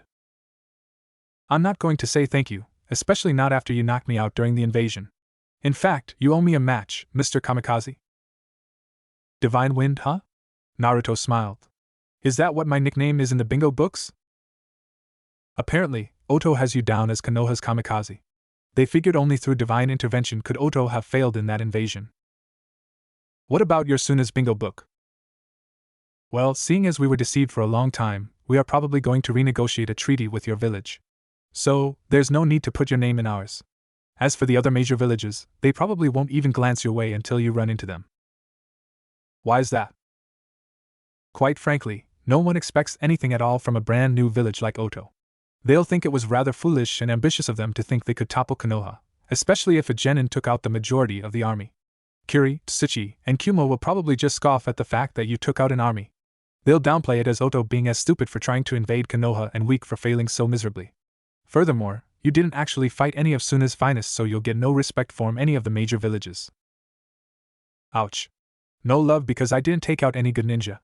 Oh well, it's not like I need any more attention drawn to me. By the way, I'm a Chunin now. You got promoted? Temari raised an eyebrow. I don't see a flak jacket. I better have. None of the genin would have stood a chance against me. I should get it the next time I go to Gigi's office. A little arrogant, aren't you? It's not arrogant if it's true, he said, finishing his last bowl of ramen. Well, I've got to get back to training. See you, Tamari-chan. Don't call me that, she cried, watching her fellow blonde get off his seat and walk away without even glancing back at her. As she watched him walk away, she couldn't help but think about how much the last few days had changed her life. Her village and another had tried to invade another. Her father had been manipulated, killed, and used. And her younger brother was sleeping for the first time in his life. She also thought about how one blonde knucklehead had. Here you go, young lady. The bill. The cheerful old ramen chef snapped her out of her thoughts. Thanks, she said, taking out her money until she noticed something peculiar about the offending piece of paper. Wait. How could one bowl of ramen cost this much? Oh. You were eating with Naruto-kun. Since he left first, I assumed he left you the bill to pay for, he simply said. He ate 23 bowls. Tamari's eyes bugged out at that. How could he have eaten that many bowls? How could she not have noticed him eating that many bowls? And he left the bill for her? Naruto! She screamed. Naruto had to smirk. Kakashi had taught him the art of skipping out on the bill. As he saw the waterfall of Training Ground 16, he couldn't help but wonder what the Nidaime had in store for him. Hopefully, he could learn how to get a better grasp on water manipulation. As he walked over to the waterfall, he noticed that the Nidaime was missing. In his place was his brother, the Shodai. And next to him was an Anbu with brown hair. I thought I was supposed to be training with your brother today? Naruto asked. Yes, well, it turns out Hiruzen needed some help with the administration of the village. Things haven't been easy since it was found out that Danzo was a traitor. So either my brother or I would go help him. Shodai gave a nervous chuckle. You don't like politics, do you? Naruto stated. And you simply left it all to him, didn't you? The man who was thought to have been the greatest ninja to ever live simply bowed his head and sighed. My brother was always the no-nonsense type, serious type. Politics and administration was always right up his alley. So who is this guy? Oh, right. I haven't introduced you guys yet. This is Tenzo. He is going to help in your training with the Kyuubi, the Senju founder explained. He's going to help me? How? One of the reasons why Orochimaru ran from this village was because of some of the experiments he did on children. One of those experiments was implanting some of my cells into these kidnapped children, trying to get one or more of them to gain my power of Mokuton. Only one child survived, and this is him, Tenzo. But for this mission and his hand in training you, he'll be known as Yamato. It's nice to finally meet you, Uzumaki-san, the masked Anbu introduced himself, taking his mask off. He offered his hand to Naruto. Accepting the offered hand, it's nice to meet you too. How is this going to work then? Well, according to you, the Kyuubi is able to freely give you as much power as you need. So, we are going to let you try to draw on as much power from the Kyuubi as possible. The object of this exercise is to see how much of its chakra you can take on before losing control of yourself. When you lose control, Yamato and I will be there to suppress you, the Shodai stated. And you think this will eventually allow me to completely master Kurama's chakra? Naruto questioned. In theory it should. From Jiraiya's information on the current Jinchuriki, the number of tails your Bija have, the harder it'll be to control. Each tail basically represents a new level of control you'll have to attain. Usually, your Bija would fight you for control, but since that is not the case, that should make things slightly easier. Okay. Sounds good. Let's get started, Naruto said, getting into the lotus position. Kurama, are you ready? I'm always ready, kid. I, myself, am interested to see how well you can control my power, Kurama stated. There won't be any surprises, right? Maybe Naruto could practically feel the nine tails grinning. Naruto decided to ignore his partner's vague answer in favor of meditation. After several moments of concentration, a red cloak began to envelop Naruto. Behind him, one menacing tail started to form. That's right, Naruto. Keep going. Try to draw on as much of his chakra while staying in control. Nodding, Naruto continued to draw on even more power. He reached down into his subconscious to get to Kurama's. When he brushed against Kurama's own mind, he felt an enormous rush of power, and a second tail. Well, that wasn't so hard. That's it, Naruto. Keep going, don't be afraid to go as far as you possibly can, the Shodai encouraged. Naruto simply nodded, telling his senseis present that he was going to proceed. But actually making progress was very difficult. He wasn't sure why it was suddenly so much harder to get another tail. The first two tales had been relatively easy. He knew that each tale of control would be progressively more difficult, but that didn't explain why the third tale's difficulty level far exceeded that of the first two. Was there something special about the third tale? There probably was, and Kurama was being all snotty and secretive about it. Naruto mentally gave a sigh as he continued to probe Kurama's chakra to gain access to the next level of control. Outside of his mind, both the Shodai and Yamato were beginning to worry. The first two tales had come to Naruto rather quickly, which wasn't surprising since he and the Kyuubi were on pretty decent terms with each other to say the least. But this third tale was taking quite a while, which meant one thing. If Naruto were to attain this third tale of control, it would likely provide a rather large boost in power. So, both of them began make preparations, each summoning Mokuton vines around Naruto at the ready. It wasn't until minutes later that Naruto had finally been able to breach Kurama's consciousness, and what he felt was indescribable. The rush of power was absolutely intoxicating. He had never felt anything like it. It felt as if he could do anything in the world. It was the Shodai's voice that brought him out of his hazy trance. Naruto! Naruto! You're losing control. Focus! Don't let the chakra control you. Control it instead. And he was indeed starting to lose control. As his third tail took shape, his chakra became far more volatile. The ground underneath him began to melt when it came in contact with Kurama's chakra. At this, Naruto reeled in his feeling of power. If getting to the third tail was hard, maintaining its power was damn near impossible. Holding such power back and trying to control it was probably the hardest thing Naruto had ever done. It was taking every last ounce of willpower he had to maintain in control. Eventually, Naruto was able to stabilize the third tail. Once he was able to hold all of it back, he felt incredibly calm and serene. It wasn't the adrenaline rush of being all-powerful, but it felt amazing nonetheless.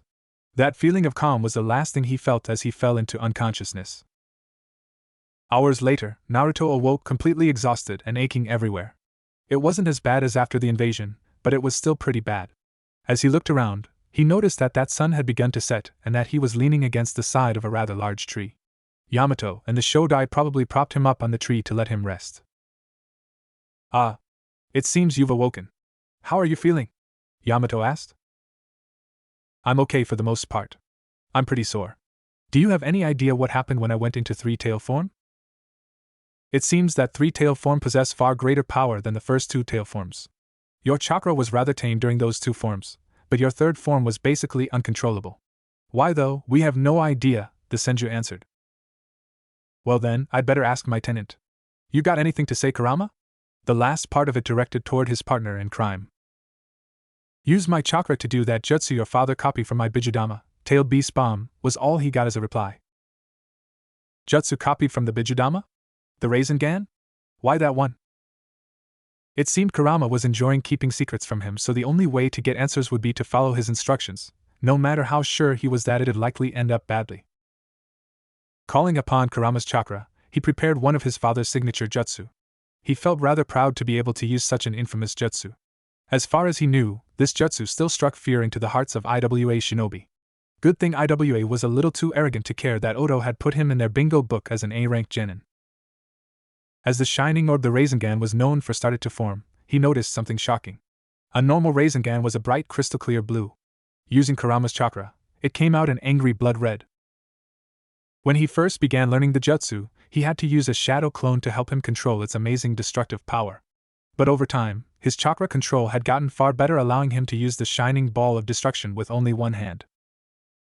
But in his hand at the current moment wasn't an ordinary ball of destruction. This one was several times more destructive, and several times harder to control. Before Naruto could even react, his Cubium-powered Rasengan blew up in his face. The resulting explosion sent him flying backwards several feet, making quite a dent in a tree he had hit. Hashirama and Yamato had barely been able to use Mokuton, Mokujihiki, would release, would lock wall, to protect themselves from the blast. "Kurama! What the fuck was that?" Naruto groaned. In his head, he could hear the fearsome Kyuubi laughing beyond compare. Of course, Kurama would derive pleasure from his pain. After the laughing had died down, Kurama began to explain, "Do you remember when I said each Biju offered its Jinchuriki different powers?" "Yeah. You hinted that you might have had a few more powers besides chakra regeneration.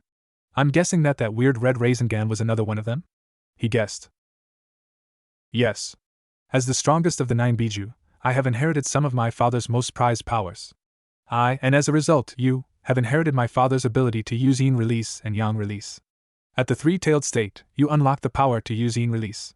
As you learn to control more of my tails, your control over that power will increase greatly. At 6 tails, you will unlock Yang release. And at 9 tails, I can learn Yin Yang release? Naruto finished for him. When he had heard from Kurama that his father, the Rikudo Sannin, had created physical bodies for him and his Biju siblings out of thin air using Yin Yang release, it sounded unbelievable. Naruto couldn't believe it. But the possibility of having the same power as the god of shinobi was making him absolutely giddy. Unfortunately, Kurama's rather boisterous laughter broke him out of his thoughts. As if you could have Yin Yang release. No. Neither you nor I can use the power of God. I am not the Jubi and you do not possess the Rinnegan. No, at 9 tails, I will be able to physically manifest myself through your body. Naruto really didn't like getting his hopes shot down like that. TSK, whatever. What does Yin release do anyway? Yin release is the spiritual energy that governs imagination. It can be used to create form out of nothing. You mean I can create stuff out of thin air? Once again Naruto was getting pretty giddy. Yes. With Yin release you can create inanimate objects out of nowhere. But Yin release covers a broad range of abilities. Among them is the illusion creating ability you humans call Genjutsu and Iryo Ninjutsu, medical ninjutsu. You mean I can learn Genjutsu and medical ninjutsu? That giddy feeling was growing. No, you will probably never be able to use Yin release for anything outside of creating objects and jutsu like the Rasengan and your clones. Why not? Naruto whined. He was rather looking forward to learning those branches of jutsu. It's the same reason why you never could do a simple Bushin jutsu. You mean I have too much chakra?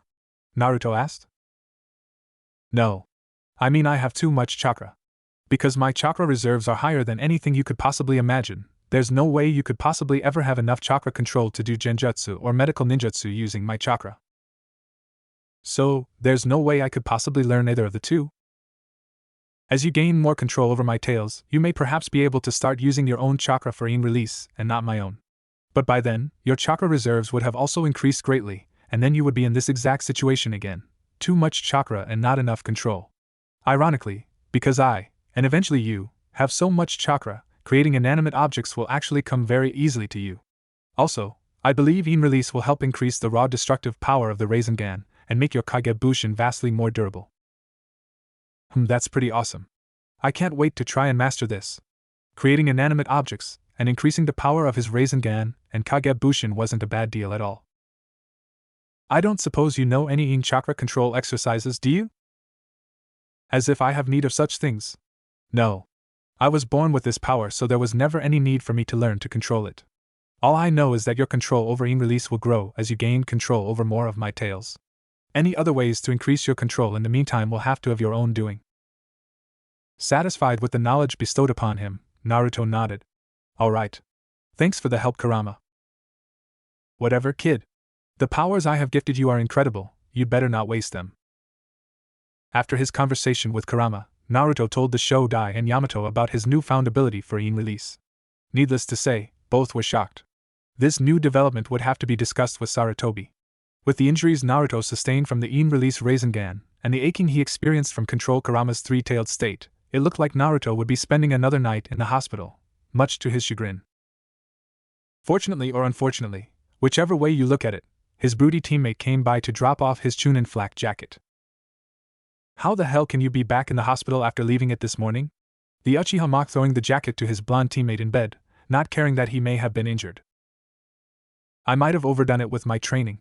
I discovered a new ability that's probably going to change my training regime quite a bit. TSK. Only you, Dobe. For a while, neither said anything. But from Naruto's point of view, he could see that something was troubling his teammate. So he simply waited for his friend to say something. Have you ever felt like your entire life was a lie? Sasuke began. Yes. Twice, in fact.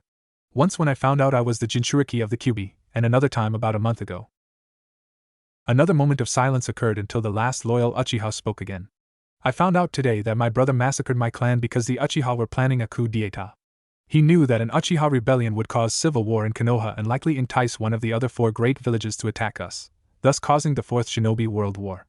So to save the world from much unneeded bloodshed and to save our clan name, he took it upon himself to kill our entire clan. But no matter what happened, he couldn't kill me. Apparently, he loved me far too much kill me. My brother now wants me to kill him so I can bring justice down upon the Uchiha killer. At this point, Naruto could see that Sasuke was very confused. Sasuke had trusted him with one of his greatest secrets. Perhaps it was time to return the favor. My father is the Yondaime Hokage, Namikaze Minato, the same man that sealed the Kyuubi inside of me. Sasuke's eyes widened at that. That was not something he was expecting. When he thought about it though, it made sense why Naruto was chosen as the Jinchuriki and not someone else. Kami must really hate us. Perhaps. It was probably true. They both had terrible luck. So what are you going to do now? I don't honestly know. My life had purpose before. It was meant to kill Itachi so I could finally avenge my clan. Now I don't know what it is that I want to do. Naruto could tell that he truly was lost. Perhaps that was why Sasuke sought him out, for suggestions. You won't know until you face your brother again, Naruto said with finality. Get stronger. Get strong enough so you can finally look in your brother's face as his equal. When you do face him, keep your mind open and listen to what he says and just do whatever your heart says for you to do. Nothing needed to be said as the two newly minted Chunin looked back on how their lives had changed so much in the last month. They were interrupted by two rather loud feminine squeals. Sasuke Kyuin! Sakura and Ino both screamed, rushing into the room, nearly breaking the door down. Naruto had to smirk at Sasuke's situation. He could literally see a tick mark appearing on the Uchiha's forehead. The joys of fangirls. Sasuke-kun, I heard you got promoted to Chunin. I knew you could do it. You're totally the strongest Chunin in the world. Ino giggled. 1 month ago, Naruto would have taken exception with that comment. But now, he found himself rather amused by Ino's declaration. It was rather funny to see her delude herself. He chuckled to himself as he simply locked eyes with Sasuke and raised an eyebrow. Seeing Mount Sasuke erupt from irritation and anger was also amusing. Surprisingly, it was Sakura who was the voice of reason and defused the situation. Actually, Ino, I think Naruto was the strongest genin at the exams. What? No way. Yeah, Naruto's definitely up there now. I saw how fast and strong he was when he beat Neji. But Sasuke-kun learned Kakashi's most prized technique. The Chidori. That totally means, Ino rambled. TSK. The Dobe also knows the technique, the Uchiha grunted. What? You know it too, Naruto? Ino asked incredulously. Finger pointing abounded. How come you didn't use it then? Better yet, how did you learn it as well? The Dobe knows it because Kakashi taught it to the both of us. And as for why he didn't use it, that's pretty obvious. He didn't need it, answered Sasuke. That was probably the most words he had ever spoken to Ino so far in his entire life. Also, only one of us in this room is in the bingo books as an A-rank threat. This news positively shocked Ino. She couldn't believe it.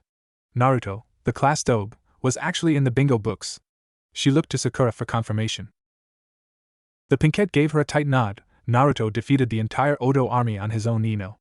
In Oto's bingo book, they are calling him Konoha's Kamikaze or Divine Wind. She then looked at Naruto, in hospital gown and all, in awe. He even had a cool nickname as well. Naruto chuckled, put his hands behind his head, and leaned back on his bed. The story is that it is only through my divine intervention that the invasion failed. Although, it was rather arrogant for them to believe that their invasion was going to work anyway. Naruto simply gave Ino an amused smile as she squirmed under his gaze. For a while, no one said anything. Once again, it was Sakura who broke the silence. Naruto, if you don't mind me asking, how did you get so strong? Sakura asked in a timid voice. Naruto wasn't sure if he should answer that question. Just look at her and how she asked that question. It was quite clear that Sakura was feeling very self-conscious about her skills as a ninja. Both her teammates had far surpassed even her wildest imaginations.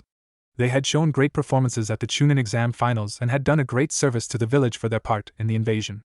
All the while, she hadn't even made it out of the preliminaries and had served no purpose in the defense of Konoha other than helping move straggling civilians. Inadequate indeed. Naruto sighed. This wasn't going to be an easy conversation to have. The encounter with Orochimaru in the Forest of Death really changed my mindset of why I became a ninja. Tell me, Sakura, why do you want to be a ninja? If it's to impress your precious Sasuke-kun, then you should probably quit now. The three of us nearly died in the Forest of Death, Sakura. If that doesn't teach you about the horrors and rigors of being a ninja, then I don't know what will. People die in this profession, Sakura. And if you ever hope to progress your career, you'll be expected to kill people as well. Hey! That's not fair. You can't just trample on Sakura's. Ino tried to stand up for her friend. No. Naruto is right. If you don't have a good reason to be a ninja, then there's no way you can withstand the challenges that come with our lifestyle, the Uchiha interrupted. Oh yeah. What are your reasons for being a ninja? She demanded. It was rather surprising that she would yell at her precious Sasuke-kun like that, but the two new Chunin suspected it was because her reasons for being a ninja were at least in some parts similar to Sakura's. She probably didn't appreciate her reasons for being a ninja to be seen as foolish either. I'm a ninja because of what happened to my family. I strive to get stronger in order to finally find closure with what happened to my family, the Uchiha stated. I am a ninja because of the sacrifices made so I could be here today, Naruto thought back to his parents. And I strive to get stronger to make those who care about me proud. One day, I will surpass all the Hokages of this village, he said a little glassy-eyed. You don't want to be Hokage anymore? Sakura questioned. Naruto used to scream to the world that he wanted Hokage, but now, I don't know if I could ever be a Hokage for this village after everything that's happened to me in my life. We'll see in a few years, he answered. Sakura and Ino both looked shocked at how quickly and how much Naruto had changed. The Naruto a month ago was a totally different person from the one sitting in front of them today. Perhaps it was time they did some soul searching and changing as well. Soon, the nurse came to tell Naruto's guests that visiting hours were over. As each guest left the room, they all pondered over the words spoken within that room. Ino and Sakura began to truly question their reasons and drive to be a ninja, while Sasuke thought about what he would say to his brother when they would meet again. Naruto, on the other hand, thought about why he was training so hard. He didn't want their sacrifice in vain and he wanted to make them proud by surpassing all their expectations. Thinking back to today's development and the discovery of his new in-release power, he knew